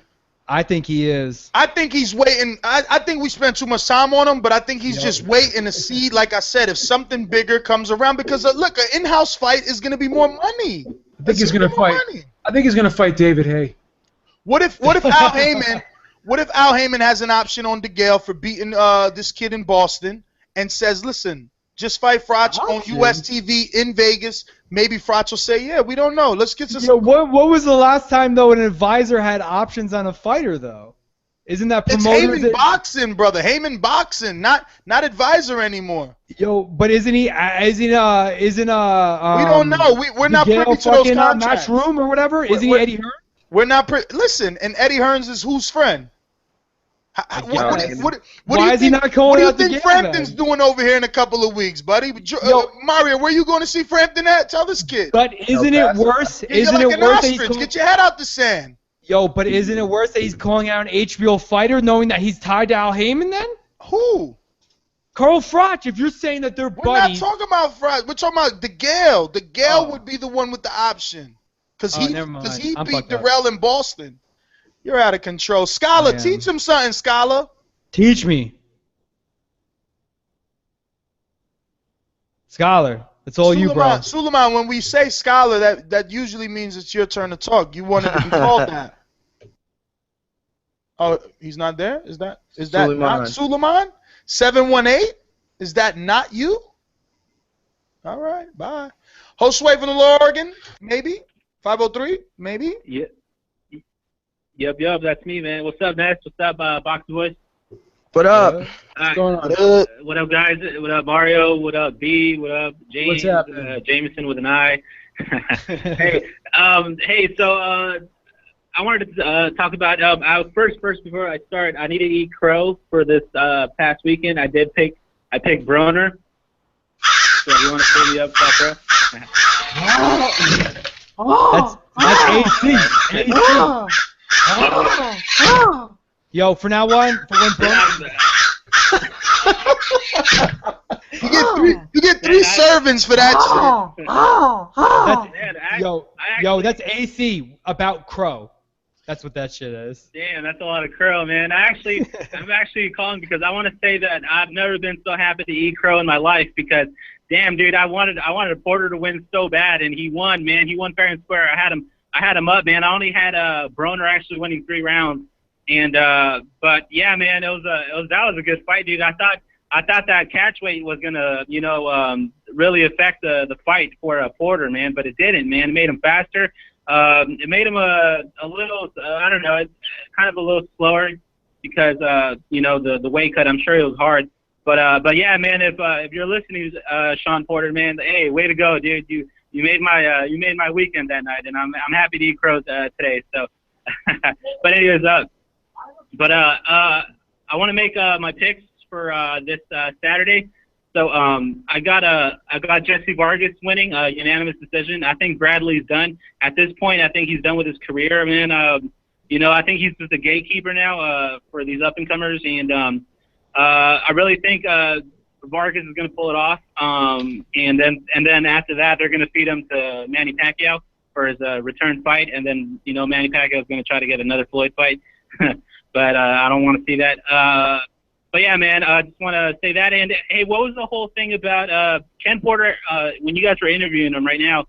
He mentioned something that he wasn't they took his gloves away. They took Shawn's gloves away. What was that about? They stole the gloves. They stole the gloves. Which ones? Was he supposed to wear the MX gloves or the Power Lock? I don't know the brand, but the glove. No, they were Everlast actually. I do know the brand. But the gloves that he was gonna wear went missing. Really? What do you mean, like? What do you mean, like someone from Broner's camp took that shit, or just like they misplaced it? They went missing. We can't say if Broner's camp or if they misplaced them. They went missing is all that he said. Oh, okay, but yeah, well, that's weird because I don't know, because I think I usually always see Porter always wearing I think it's the Power Locks, right? I think that's his gloves, the ones that he wears. But anyways, does he wear power locks? I thought he wore MXs. What up? Oh, I wasn't sure. I thought he wore MXs. I could be wrong though. I'm sorry. I think he wears power locks. I think that's what I say. But Ken Porter did say in the interview just a minute ago that they did actually end up getting the same gloves. That those were the gloves that they were going to wear, just not the custom ones that they were going to have for the trunks. Okay. Well, anyways, that's all I got and stuff. And hey, man, I'm looking forward to the Mauricio and Hank Lundy fight, man. That shit's gonna be sick, dude. Fucking both guys. That was cool how you guys had both guys on. I know that's not till July, but I got Mauricio winning. You know, I like that guy, man. He deserved. I mean, he deserves a lot, man. Like he deserves like a world title shot against the winner of Matthysse and the other guy, I forget his name, starts with a P, but Postol. But yeah, man, I mean that's all I got. You know, thanks for having me on this. All right. Thanks, man. Sav, what's up, brother? Sav.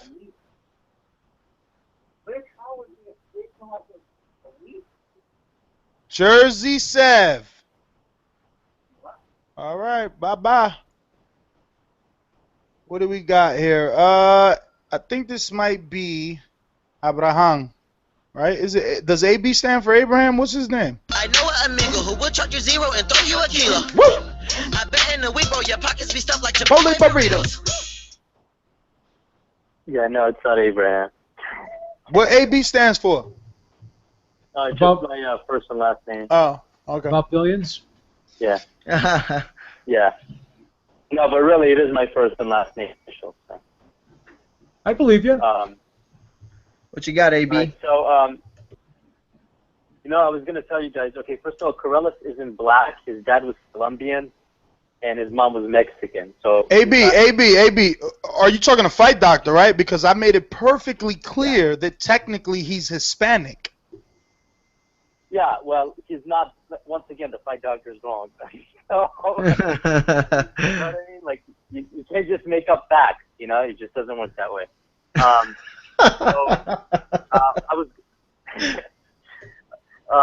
Okay, so about, you guys were talking about the Golovkin thing, like, you know, Mario, like, you gotta understand, though, he's already conceded, though. I mean, he's already willing to go to England, okay, go up in weight, face the #1 super middleweight, okay, not only give up weight, okay, but also...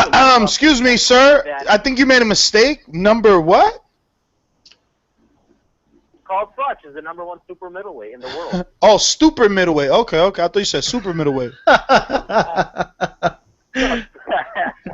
He's the #1 super middleweight. I mean, right as of now, until Ward comes back and starts fighting at super middleweight. True. Okay, technicality. I like that. Technicality. You're right.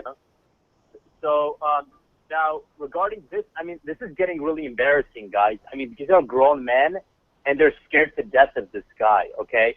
Look, I mean, I'm just watching an interview with Chavez Jr. right now, and he's saying that, you know, like, oh, they won 3-4 fights before they ever faced Golovkin. So, you know, that fight with Chavez Jr. will never happen.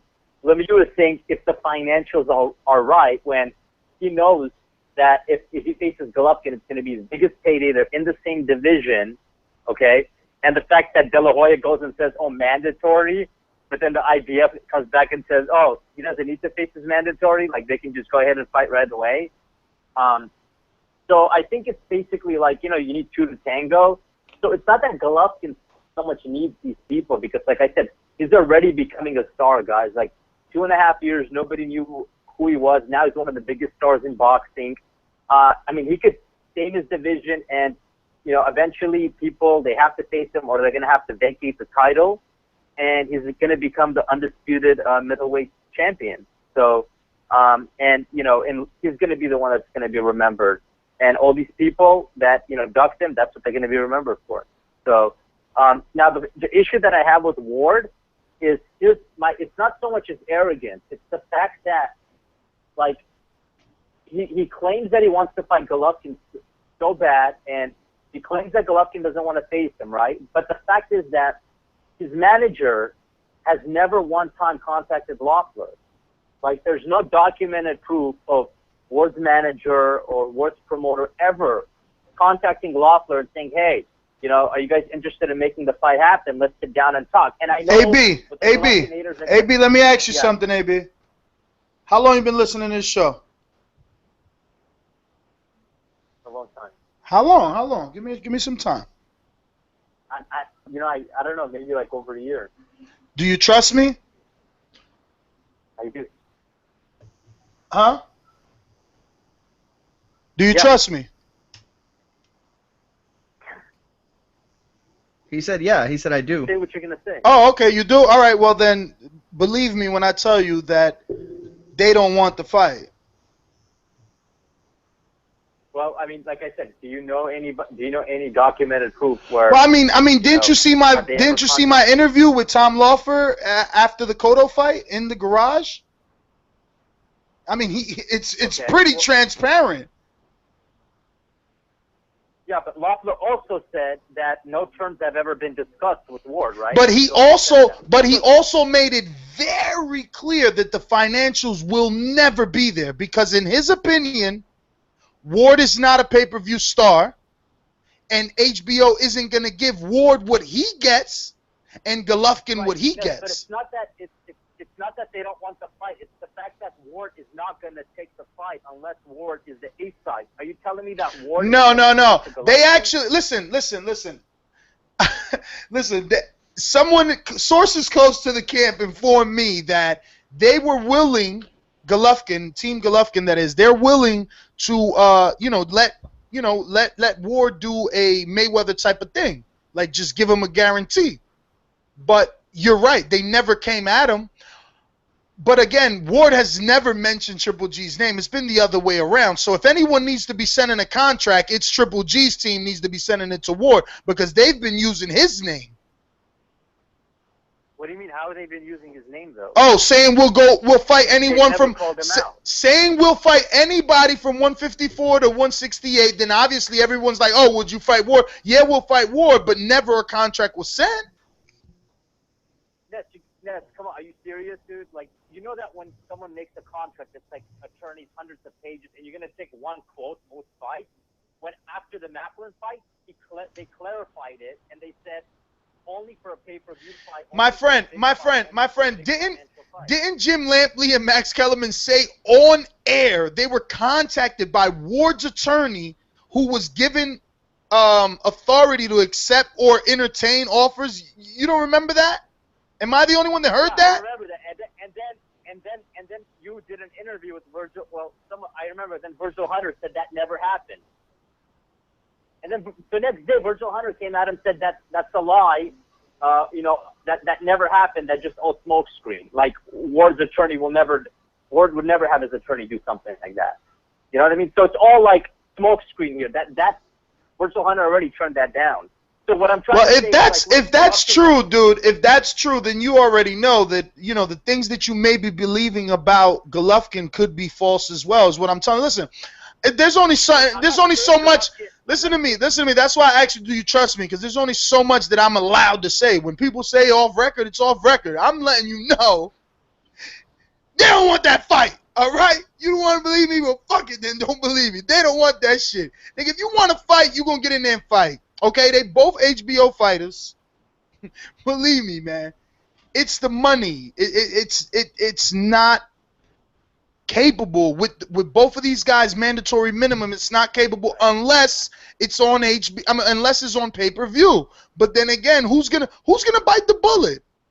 Nobody wants to see another Bernard Hopkins, Roy Jones Jr. only do 50,000 pay-per-views. What I'm trying to say is that, look, when Golovkin's team wants to face someone, right, what do? Like, it's Loeffler or the Herman brothers contacting the promoter of the other fighter or the manager of the other fighter and trying to make the fight happen or giving some sort of offer. So how many offers did you see, since you wanted to use the terms earlier? What proof did we have or what was in writing? Okay, what offers are in writing for Cotto Golovkin? We all know he wants Cotto. Did they send any offers? Oh, they did.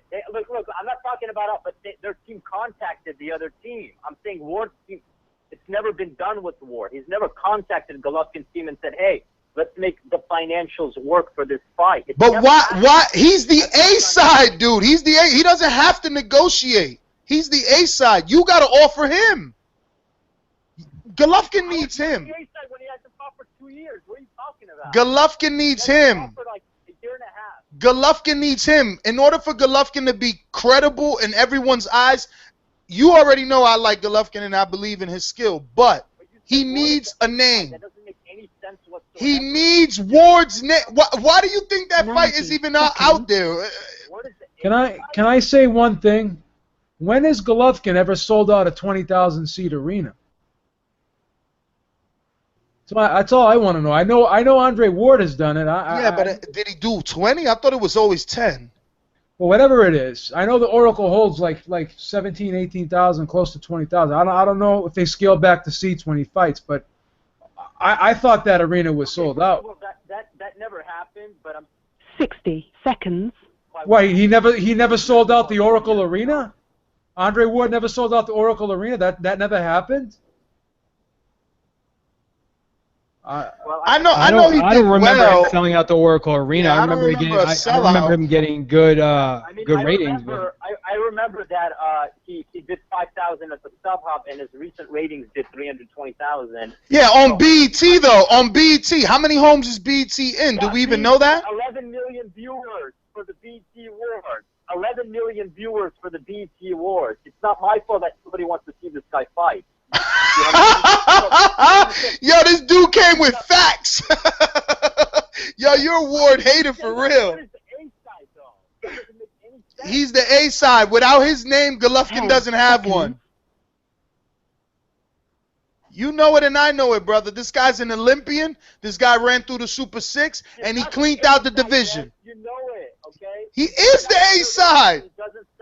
Dude, HBO put him on payroll not to lose him. How is he not the A side? All right, whatever, AB. We got other callers, but I'll be back later. Nas, real quick for the record, I mean, Andre Ward, when he fought Rodriguez, only brought 4,500 to the Oracle Arena. Yeah, but he did 1.6, I think, on the ratings, or 1.6, I think Virgil told me. Double check that.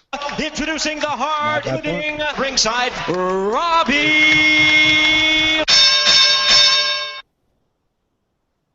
Hello, guys. I can clear this up. Oracle Arena for basketball holds 19,596. Whenever Andre Ward fights, they always scale the arena back. He's never sold out the Oracle Arena. That's not even a quarter then. With Rodriguez, that's not a quarter of the arena full. But what about the ratings, buddy? That's what matters. Thank you, Robbie. That's what matters. Ratings.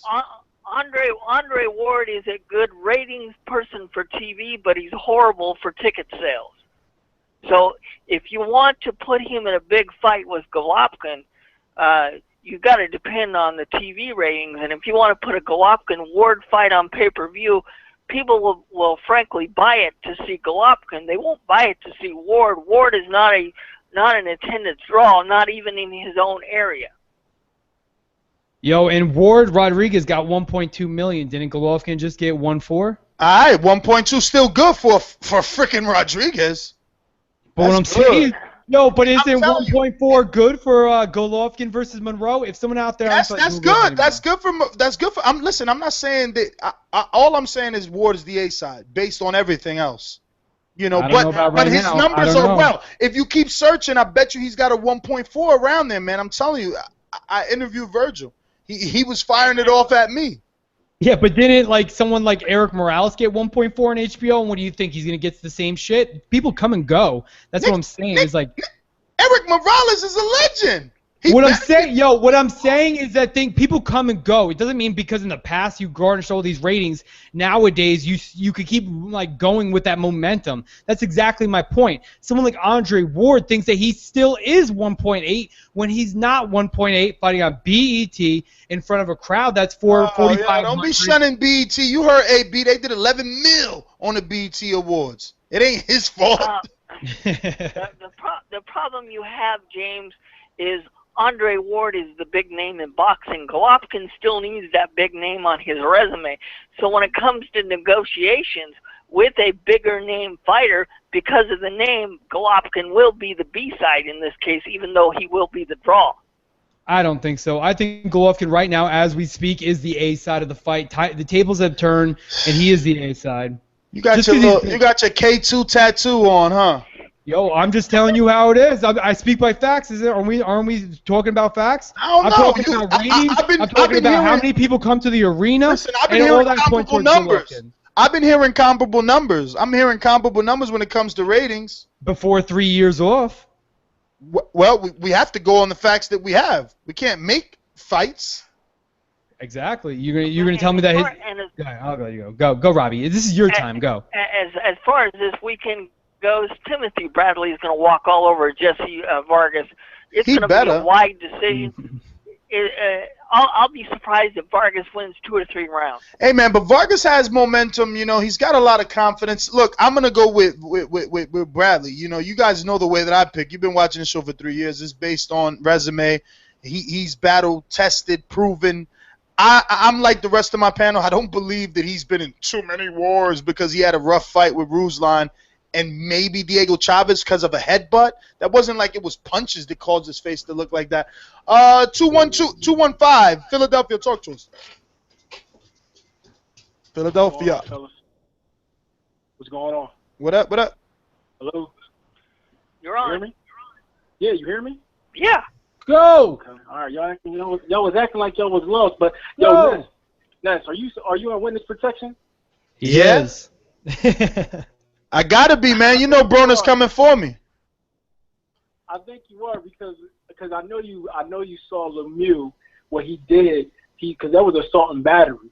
Because I know they put cuffs on Lemieux after the end of that fight. You know what? I didn't even see that fight yet. Is this a politician? Absolutely. You know. Oh, it's the politician. It's David Lemieux's biggest fan. You knew what it was. You ain't watched the fight for a reason. No.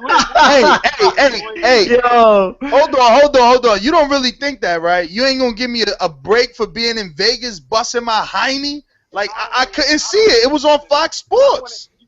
Yo, and I blame James. Because we shared the whole time. I said, James, you watch fights on stream all day. Get that Lemieux fight. He couldn't find it. Yo, blame yourself because I watched that Lemieux fight twice this week on YouTube. You can find it on YouTube. Yo, you should have sent me a link, politician. You should have sent me a link. You got the email? Yo, it's a bunch of excuses, Ness. Yo, excuses, man. Yo, I worked overtime this week. I don't get a break. That's crazy, yo. Look, yo, you running a tight ship over there, huh? Absolutely. Like I said, Lemieux was the next superstar, and you saw what happened at the end of the fight. Eric Gomez came out. He said Lemieux was not fighting Triple G. He's going back to HBO. There's going to be another fight prior to. Yeah, they saving him up for Canelo, man. They saving him for Canelo, bro. No, Canelo's going to stay at 154. Nah, man. Canelo's going to fight. Listen, Canelo's going to fight and beat Cotto and then fight Lemieux. It's a good fight. I think what's going to happen is Cotto might get stripped of that title prior to the actual Canelo fight because they still want Canelo and Cotto to put into the actual contract that they have to mandatorily fight Triple G the following fight, and neither one of those fighters are fighting Triple G immediately after that fight, as they should not.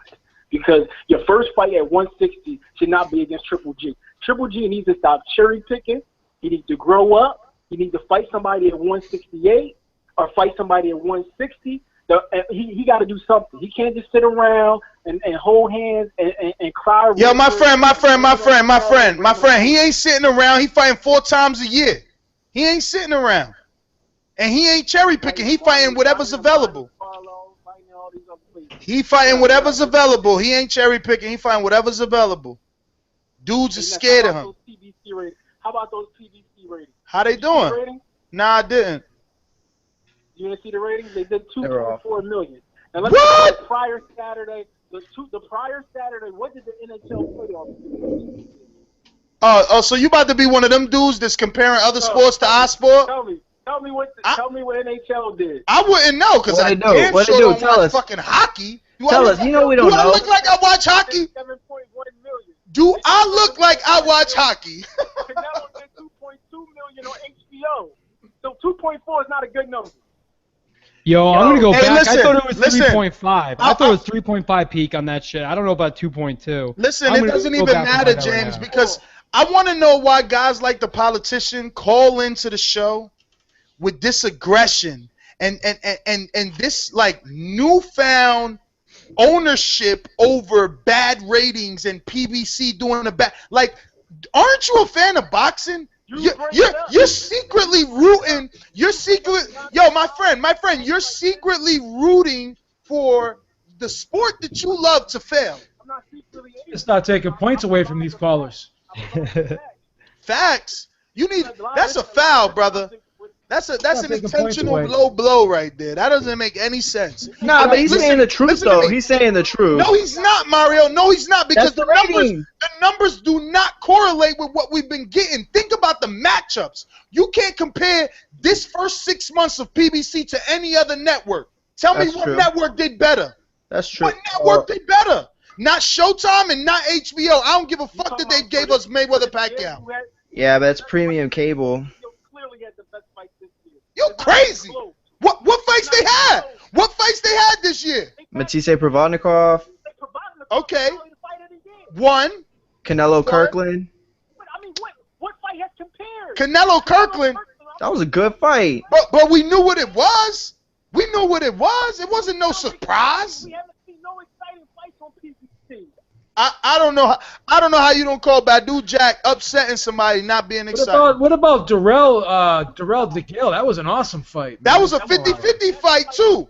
That was PBC. No, but I think he's talking about entertainment. I think he's talking about entertainment of the fight. We don't have any control over how the fight plays out, man. We don't have any control. Yeah, but that Darrell fight was very entertaining in my opinion. Man, we talking about top 10 every single time out. It wasn't Canelo Kirkland. It wasn't Canelo Kirkland. That's just it.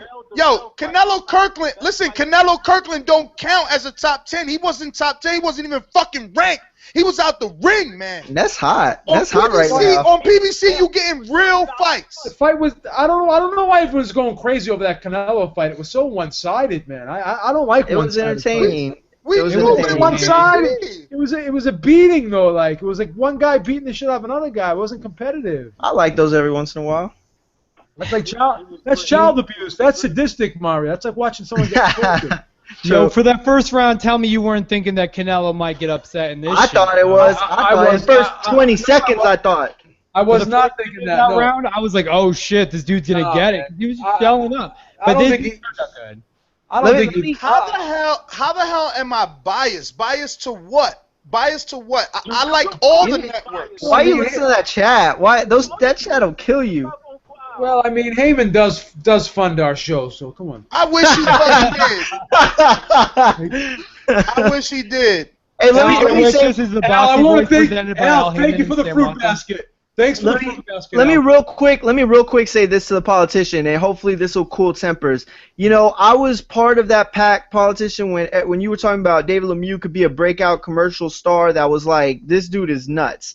But damn, dude, if he puts on fights like that and continues to fight, it doesn't matter who he's fighting, he's gonna get attention. Man, when does Fox ever get as much attention as it did with that fight? It's never. No one ever knows who's fighting. Who won with Christian Miatas the other night? No one knows. No one cares. Versus Luis Collazo was pretty. That one was a good one. You're right, but that was still in the Heyman era too. But so you look at David Lemieux and what he's able to do. Man, the politician, for all of his promoting and all of his campaigning, he sold me. He's got my vote. I'm voting for the politician David Lemieux. They got my vote for the commercial president of the year. Hey man, as I said, as Ness, what you really should do right now is you should apologize to David Lemieux. You should apologize to Golden Boy Promotion for the negative reviews. Yo, tell David Lemieux I'll apologize when he knocked Rubio out. He still got Rubio nightmares. Oh shit. Yo, this dude wants your apology in French too, bro. He's not speaking English. He got Rubio nightmares, baby. You gotta write him a letter, Ness. You gotta write him a letter. I want to see the politician and Ness do a separate debate show. A tweet's official. We're all right with the tweet. Yeah, I apologize to Chris Algieri for picking against him. Rubio with the patches knocked out Lemieux. You can do it in the Yeah. You can do it as Danny Jacobs and Sergio Moro are fighting, because that's another great PPC bout that's coming up. Oh, this dude is taking shots, yo. I think Al Heyman got his Oh, okay. So Delorme Crawford. What's the difference? That was a good fight. That's top rank. Top rank. They put out nonsense like that sometimes. That was a good fight, though. So hold on. So because it's top rank and you're accustomed to it, it's okay and we don't talk about it. That was a good PPC and it's new, so we got to talk about it. Crawford was stepping up. Crawford was stepping up for the first time. What are y'all talking about? Danny Jacobs hasn't fought nobody. No, stepping up for a casual fan, but for a hardcore fan like myself that knew who the fuck Delorme was. He was stepping up to 140. It was 140. You say yourself, Danny Jacobs don't fight nobody, and now you're defending him against Sergio Mora. Come on. Yo, how can you say? How can you? Wait a minute. It's not that Mora is Lundy. How can you say that Delorme is not a step up? Are you kidding For real, me? exactly. At 140 to be at 140, did he not? James, that's why James is just the man. That's why because he knows. He knows. Who you pick? Me? Yeah, you. Oh, okay. James, casual fan, who did you pick? With Delorme and Crawford? Yeah. I mean, Delorme got really hyped up, but No. Who you picked though? I picked Crawford. And Beeb? I picked Crawford too. And we're supposed to be penalized because we're smart. Oh, we're I know. penalized because we know this is TBB, baby. No, you're not penalized. What I'm showing you is the casual fan probably thought it was a step up. And it was. How was it not? How was it not? 140. It was not. At 140. He was fighting at 140 for the first time. Danny Jacobs has been buried in the bottom of that division for years. He was fighting a dude that had to struggle to make 140. You mean? Man, come on. Right? Because Delorme was struggling to make 140, right? He was running from 147 because of Abregu, right? Or you forgot? This is crazy because you shit on Danny Jacobs all the time, and you shitted on that fight too. Sergio Mora is garbage. You sound like JD right now. Okay, but technically, Sergio Mora, right? Don't say it. What? Don't say it. Technically, people don't like his style, but he's a difficult fight. He is, exactly. And that's fair. That's fair. It's not like everybody on this panel is gonna pick Daniel Jacobs. I would, but that's gonna be a tough fight. He's going 12 rounds with Sergio Mora. That's a fair point. That's a fair point. I'm gonna pick Danny Jacobs. I'm going with the Golden Child, baby. No, he changed it. It's the Miracle Man now, I think. I'm sorry. I'm going with the Miracle Golden Child. Hey, let me get to some other callers, brother. You've been burning over there, killing me too. I love it though. He's a good call though, man. He's a real good call. He's a good troll. He's a good troll. Hey, you bring it, troll. Come on, keep bringing it. I like that dude. Sounds real far away, but he's a good troll. Yeah, he's far away. We gotta get him a microphone. 609, you're up. Who's this? Yo, what's good? It's Fahim the Fight Shake from Atlantic City. How y'all doing? What's going on, Fahim? Peace, God. What's good, man? I'm just sitting back enjoying the show, man. You know, what happened to the fight doctor? Why you ain't bringing him back on, man? You know what I mean? He was about to go away. He got disqualified. Oh, we forgot about him. He didn't make weight. He didn't make weight for Boxing Voice. Fight doctor's been right there. Fight doctor, what up? He's getting sued for malpractice. Look, he's not even listening. He's not even listening. He gonna hear this on the playback. He's getting sued for malpractice. He's now known as Mr. Doctor. Yeah. Hello? Yo. It's all you, bro. Go. Yeah, you're on. What's up? You on with the fight doctor, man. It's you and the fight doctor right now. Yo, what's good, fight doctor? Go ahead, my G. Go ahead. Go ahead. Go ahead. Yo, listen. That cat that called earlier, AB. Yeah, right. Going on it. Going on it. Yeah, she called himself about bullshit, okay? Just because a guy is from Colombia does not disqualify him from being black. Now, here's a Black History pro for the Mr. About Bullshit. There are more Africans in South America than in North America. Okay, I don't know what he thinks that the transatlantic slave trade only dropped off Africans in the Northern Hemisphere. It didn't work that way. Okay, there are actually more blacks in South America than in North America. Preach. Okay, so just because Diego Corrales' father is from Colombia, does not mean he can't be black. Okay. All right. For real. Let's talk about boxing though. I don't know. We gotta dig up. We gotta dig up an old birth certificate. I gotta find out. I gotta find this out because I don't believe. I don't know. Listen. Even if a bunch of years ago, somebody came through on slavery and smashed a couple of chicks and left a couple of seeds there, that don't make you black. Because over time, you know, that got watered down. Gets diluted. Hey man, hold on a second. So basically what you're saying is African Americans are not black. What? That's what he's trying to say. That's what he's trying to say. What? Yo, this. Oh my God. Yo, it's like a tag team going on over here. That's my doctor's nurse. On that back at you, Ness, to make you feel like an asshole. Yo, they got you though. Listen, man. They're going hard. All I'm saying is, right, you don't keep cloning off the clone. That's all I'm saying. At some point, you got to plant a seed, all right? That's all I'm saying. That's 420 now. What box gets checked off? Hispanic or African American? Let me add on real quick. Let me follow real quick. We talk about the Americas. All the Americans, the black Americans, are an amalgamation of African slaves, Europeans, and Native Americans. That's from Canada all the way down, where you got people of melanin. So all these people are black. Now let's go back to the Floyd.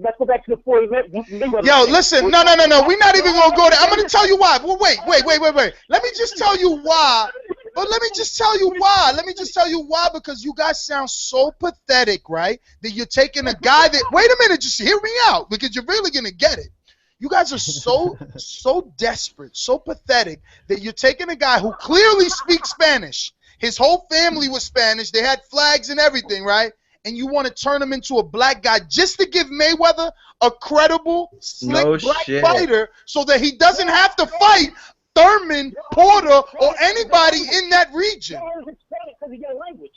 They're only Hispanic because of your language. Okay. The DNA is the same as mine. I see. Out of everything I said, you chose to grasp on that, huh? Americans, African slaves, and Europeans. It's the same DNA. The only thing that makes Hispanic is their language. That's the only thing. All right. That's the only thing, bro. All right, but answer my question.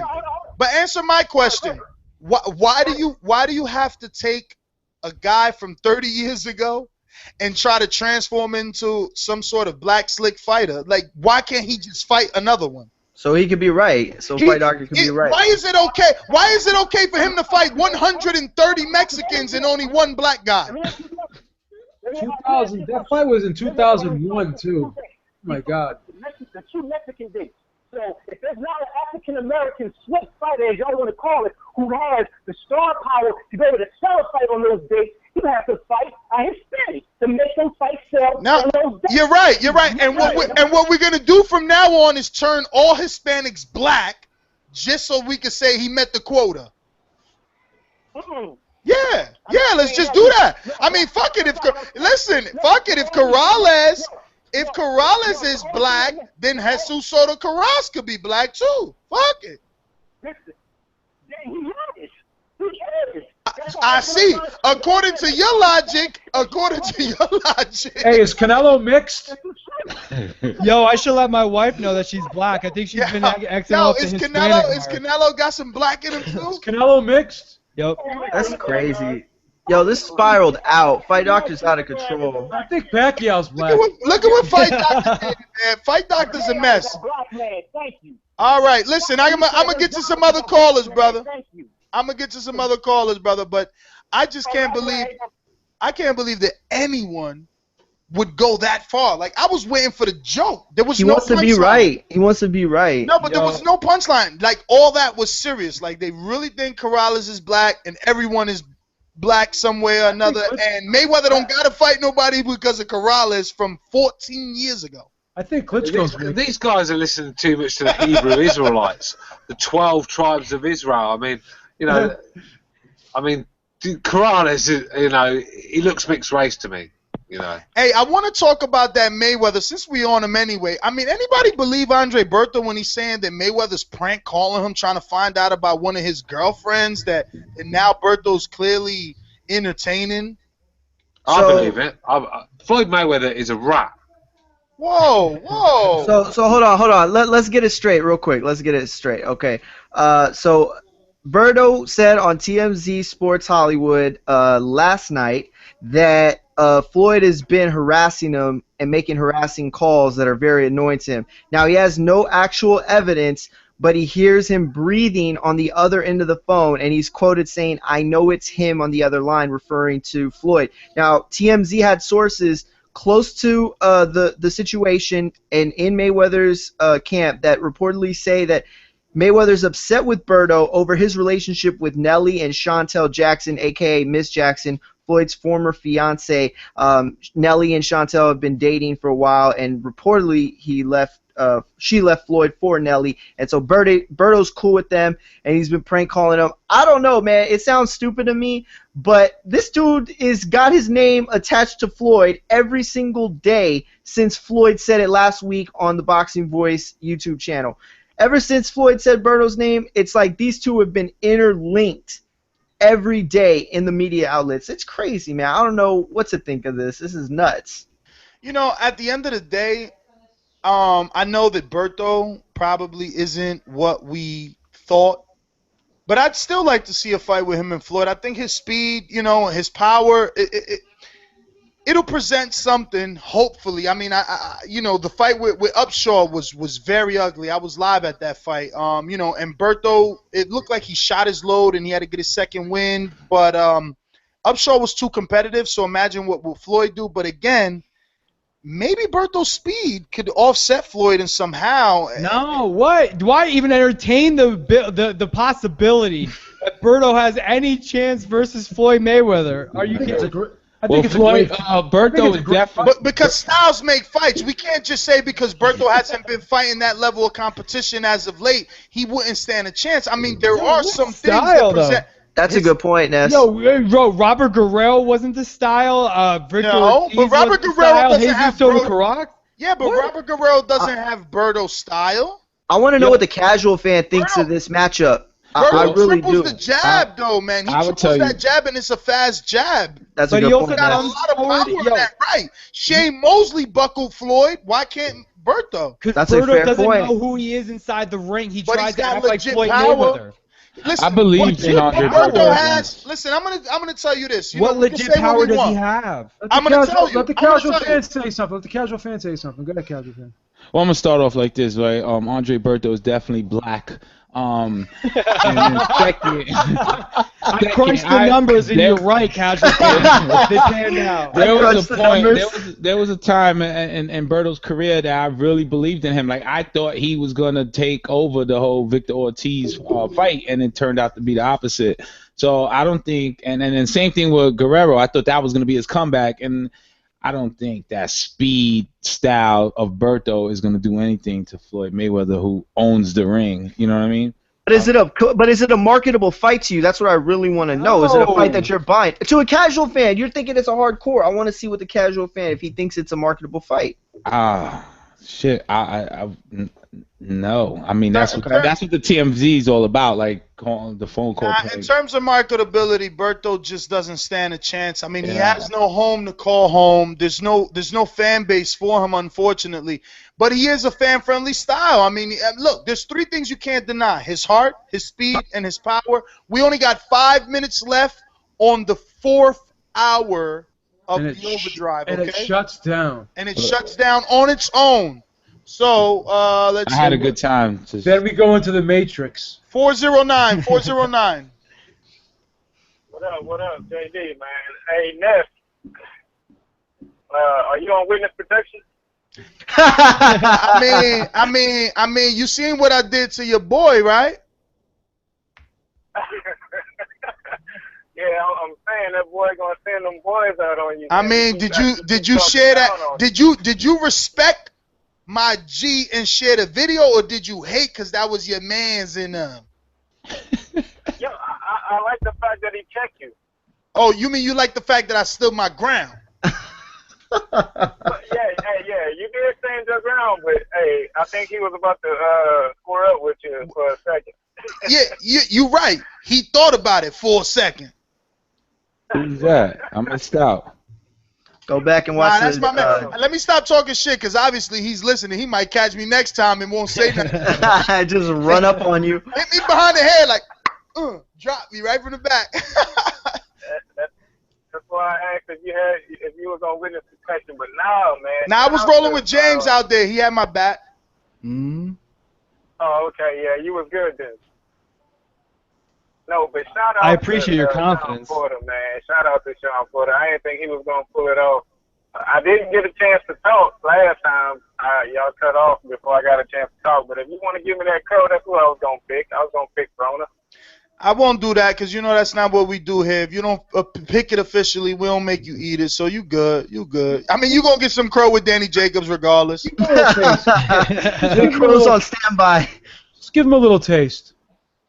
You want him to get a little bit, Beeb? You want him to give him a little taste? Give him the wing. Give him the wing. Give him the wing. Yeah, but anyway, I was gonna pick Tim Bradley to fight whitewash. I give Vargas 1 round. Wow. Yo, I gotta say this though. I am sick. I keep saying it over and over. I'm sick and tired of Hank Lundy talking in third person like he's some kind of superhuman dude. Like, just tell him to cut it out. Like, we don't believe. Nah. You see. I don't know. I don't get it with you. You respect Danny Jacobs, but not Lundy, who made it on his own. No promoter, no publicist, nothing. Just him. Just him talking in front of the camera on ESPN, bro. Smell what the Hank is cooking. He did a good job getting there. He did a great job getting there. But what has he done since he's been there? He's been losing and talking that same shit. It's been up and down. It's been up and down. It's been up and down. Hank Lundy's a superstar. Yeah, but anyway, yeah, he says the same bullshit every fight. That's what I'm saying. I'm just tired of it. He lead us to believe that he's about to go to war, and then when he get in the ring, it's like, oh, what happened to all that shit you was just talking on the Boxing Voice? Like, y'all gonna see. And then I'm gonna come on Sunday and I'm gonna say, his fight's next week, right? Yeah. It's like July 7th. Yeah. So Lundy, if you're listening, we tired of you. We tired of the talk, man. We need to see some action. That's all I'm saying. Man, he been showing me action, man. He been showing me action. But all right, JD, thanks for calling in. Danny Jacobs on the line. 832, you're up. 832. All right. Yo, aren't we into the 4th hour? 646. Yeah. Yeah, but we started late. But we started late though. Okay. 646.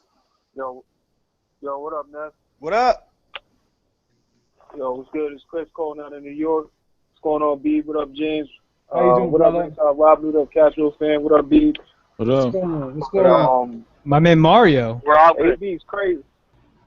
AB's crazy. Oh shit, my bad, Mario. What's good, man? It's all good. Go for it. AB's crazy talking about Andre Ward, man. When did Golovkin send the papers to fight Ward? I don't even see that happening, man. I saw the interview with Ward, man, where he exposed these guys. I mean, I'm biased because I'm a Ward fan, but still, I don't think Triple G really wants that fight right now. He has a lot of options at 160, and there's a lot of bigger money fights for him anyway, with the winner of Canelo versus Cotto, whoever wins that fight is gonna be the mandatory is Golovkin. But I think that Tim Bradley's definitely gonna get Jesse Vargas a unanimous decision victory this weekend. I feel like Tim Bradley is the most underrated boxer right now and the most underappreciated boxer right now.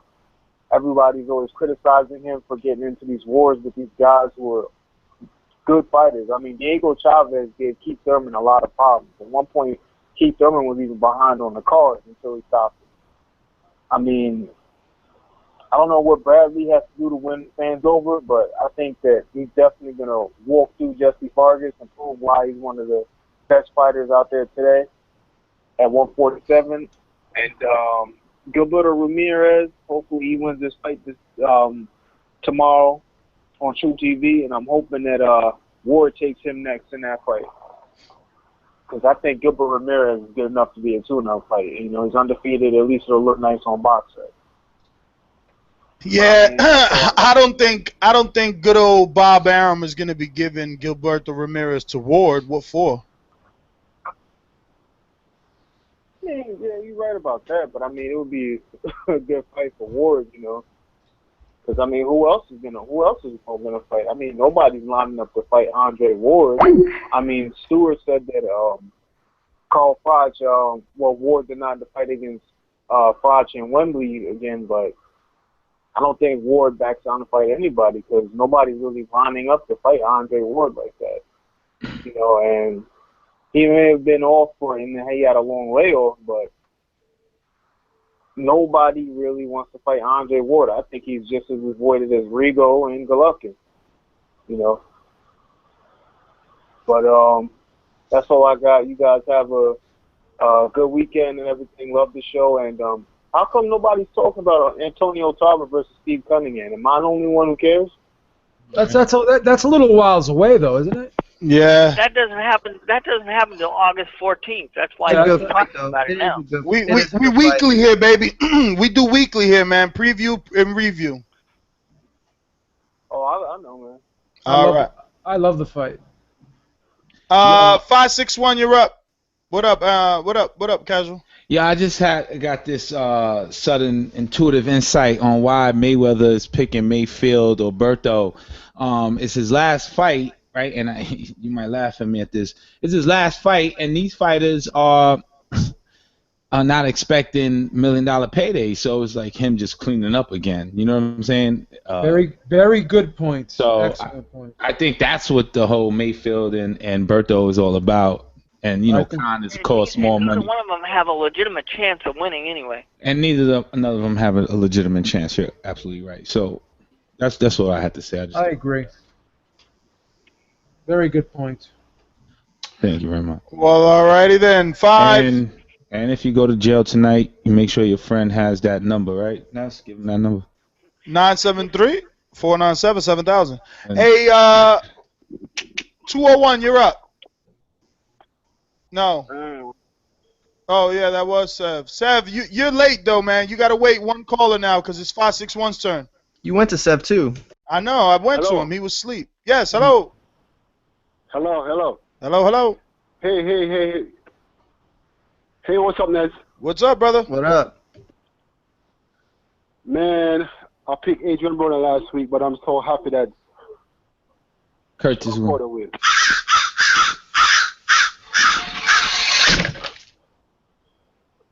Trust me, it's the best crow ever. Yeah, but Nez,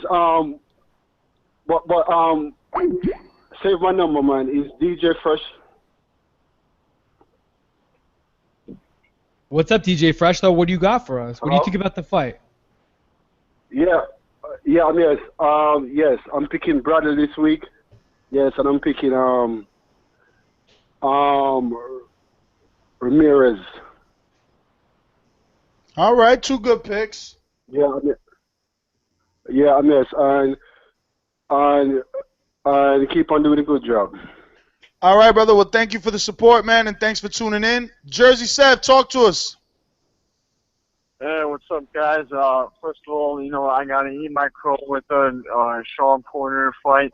I thought, but then again, the catch weight thing happened last second. I thought that was really gonna affect the fight, but that wasn't the case. So whatever, but give it to me anyway. Raw dog. A little salt and ketchup.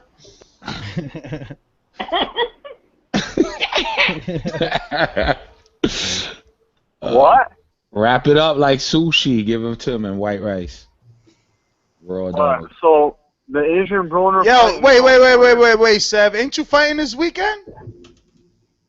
Oh yeah. I most. Yo, give everybody the address. Give everybody the address and where they can get tickets to watch Sev get beat up. Sev, don't. Nah, I mean Sev gonna get a knockout. Sev gonna get a knockout. Hey, well, I'll tell you this. I most definitely will win.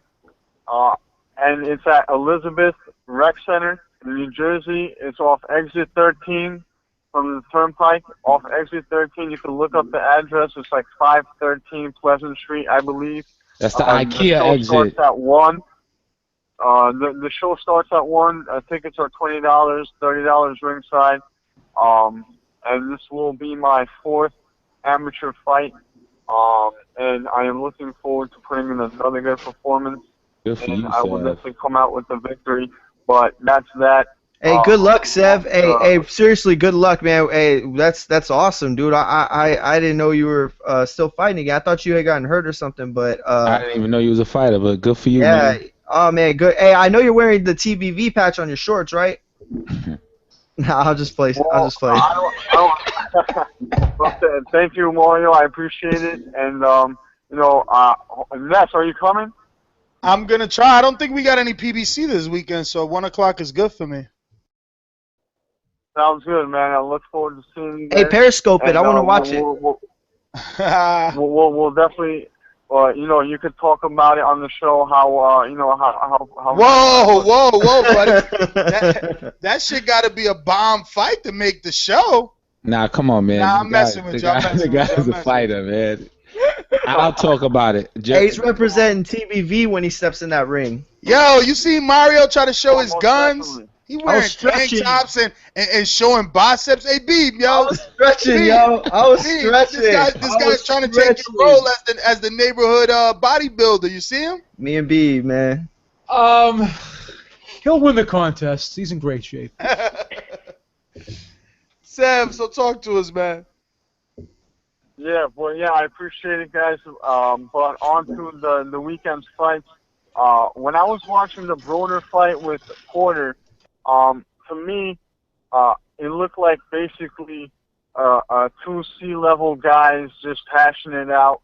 The fight with Lemieux and them later on resembled a much more high-level fight, in my opinion. And there were both those fighters, Endam and Lemieux, were of a higher caliber of both Broner and Porter, at least on that night. And I was expecting Broner to use his jab a lot more. I think his straight punches were going to be the key to victory. He just wasn't letting his hands go, which seems to be the problem with that kid. When you give Broner pressure, his hands get put into handcuffs, and he can't transition from defense to offense, and he just focuses on defense when pressure is put on him. So it's kind of easy to beat him if you know what you can do. And you just got to be disciplined to follow the game plan. And on top of that, I think Broner, not only has he gone up in weight and he's fighting in a weight class that he shouldn't be fighting, but I think the kid was actually a better fighter 2, 3, 4 years ago. I think he really was. The kid, what happened after the DeMarco fight, I think, was his head got really big, and he started, working it at the club instead of the gym. And he actually ended up forgetting about boxing more than he knows now. But he always had that problem with transitioning from defense to offense. I even noticed that back then. But whatever, that's that. I don't care to see a rematch. And Shawn Porter is still Shawn Porter. Congratulations to them. That was a very good victory. I believe it was a very good victory for him. He stayed disciplined and followed a game plan and put that pressure on Broner and outworked him. But I still think he's going to lose to guys like Keith Thurman. But David Lemieux, when I was watching that fight, I just couldn't help picturing him against Golovkin. I know he's going to get his chin shattered when that fight happens, but it's going to be fun for as long as it lasts.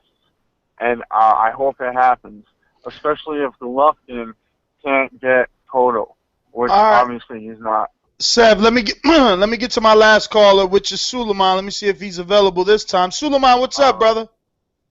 Sure, Sev, good luck. How you doing, Ness? Good evening. Thank you for giving me the opportunity to get on. You mean the second opportunity? Let's be clear. Second. All I apologize, man. But yeah. So to get back into this fight, we just messing with you, man. We just messing with you. Timothy Bradley has been faded in the last couple of fights. He has taken a huge amount of punishment, especially in that fight with Diego Chavez. Diego Chavez showed a lot of skill. The card, the favor were against him in that fight, and I'm pretty sure Jesse Vargas he's gonna box him. Jesse Vargas is gonna come into the fight with in top physical shape. He's gonna come in a fight with the right game plan, and that's the game plan. It's gonna be Timothy Bradley, and he's Suleiman, can I ask you a question? Only a marquee fighter. Suleiman. A marquee fighter at one point. No, ignore me. Listen, I just have a quick question because you get real technical, right? So let me ask you a question, right? How does a boxer? I'm gonna ask you a question. A slugger. All right. So Tim Bradley, you said Vargas is gonna be boxing Bradley, and it's not gonna work for. That's how he's gonna beat Bradley. How does Bradley? Casual fan. Neither one of these guys are sluggers. They're both boxers. Yeah, but I know Bradley as a slugger, and yeah, he's definitely fallen into those traps. Yeah, he's twice. Yeah. He's both of them. So if Vargas boxes, if Vargas boxes, right? All right, and you who talk technical, how does a slugger beat a boxer? I just want to know. So when I watch the fight, I'm gonna be looking out for the Bradley portion of the fight against the boxer. But keep this in mind. You have one guy with 12 knockouts and one guy with 9 knockouts. Right. Exactly. Bradley's a smaller fighter, and he doesn't have pop. So, of course, a guy that's coming forward on him, he's going to brawl with. Someone like Vargas, who doesn't have a pop, is going to try to box with him, and Bradley is a better boxer. That's why I can't stand when people are saying Bradley is a brawler now. He's not. He just doesn't have the pop to keep these dudes that are coming forward off of him. But he fights like a brawler. But he's fighting like a brawler only against people who come forward. Against Marquez, against Pacquiao. He tried to outbox these dudes. In the first Pacquiao fight, what did he do? He boxed them. In the second fight, he went for broke and did something stupid and tried to knock out Pacquiao. Don't get it twisted. He's a better boxer than people. What James is trying to say is, if you pressure him to the point where he can't box you anymore and he has to fight you off him, he's going to fight with you. Exactly. So neither of them have power, right? But Bradley lands the punches that whip Vargas' head back. Right? No. Even if he can't knock him out. He doesn't have a pop for that. Yes. Bradley might. Bradley could probably.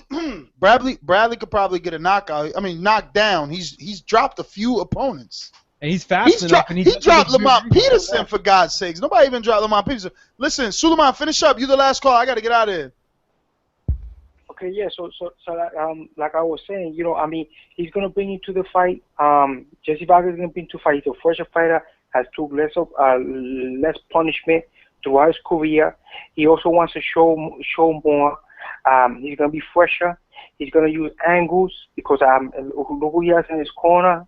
He has 2 ex-champions, 2 world-class trainers. They're gonna show him lateral movement. Like you said, you guys are saying also,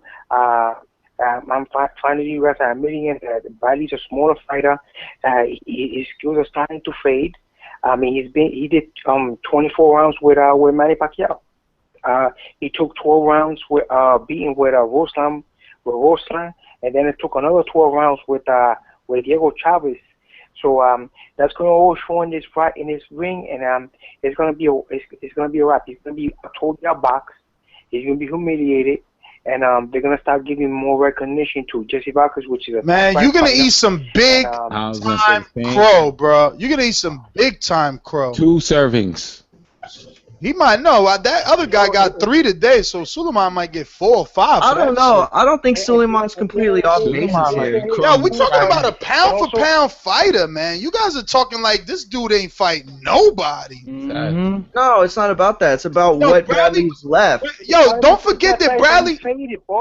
Yo, Suleiman, you know what the problem is? You're forgetting who Bradley is. Bradley got more undefeated scalps probably than half you dudes slept with girls, man. You better get out of here. Yeah, but you're forgetting what he did against Diego Chavez. He won the fight. They robbed him. He got robbed. I mean, he got robbed, but it was a way closer fight than it should have been. And then everybody acting like every fight that he had that was a brawl takes away from his life. Like, oh, he's walking around with an IV. He's got an IV. He had brawls, and he had a life level of 10. They don't keep him fresher. Pick Vargas then, Mario. Pick Vargas. Stop being a puss. Alright, fuck it, I'm picking Vargas. I was gonna pick him. I wanted to pick him anyway. Fine. You know what, Robbie? Switch my pick. I'm fucking picking Vargas because if he gets more than 45 points, and I take the money, then I'm gonna hop James, and I take the money if he gets more than 45 points. So you know what? Put him down.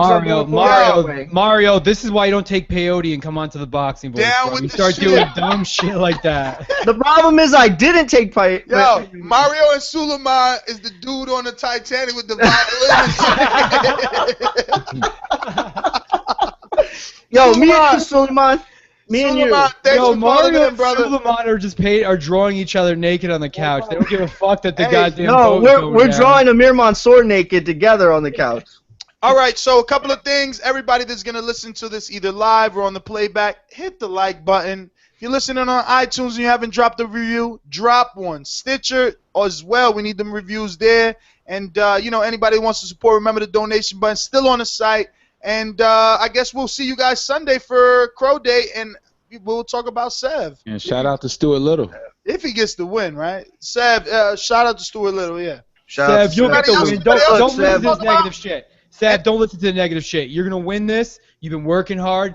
Get it done, sir. Good luck, Sev. Good luck, Sev. Go for the KO, baby. Sev. We'll give another mention to Gina for doing an excellent job. Hey, yeah, shout out to Gina. Salute to Gina. She did an excellent job today, Thank you, Gina. Thank you. Later, guys. Peace. Peace. Great show.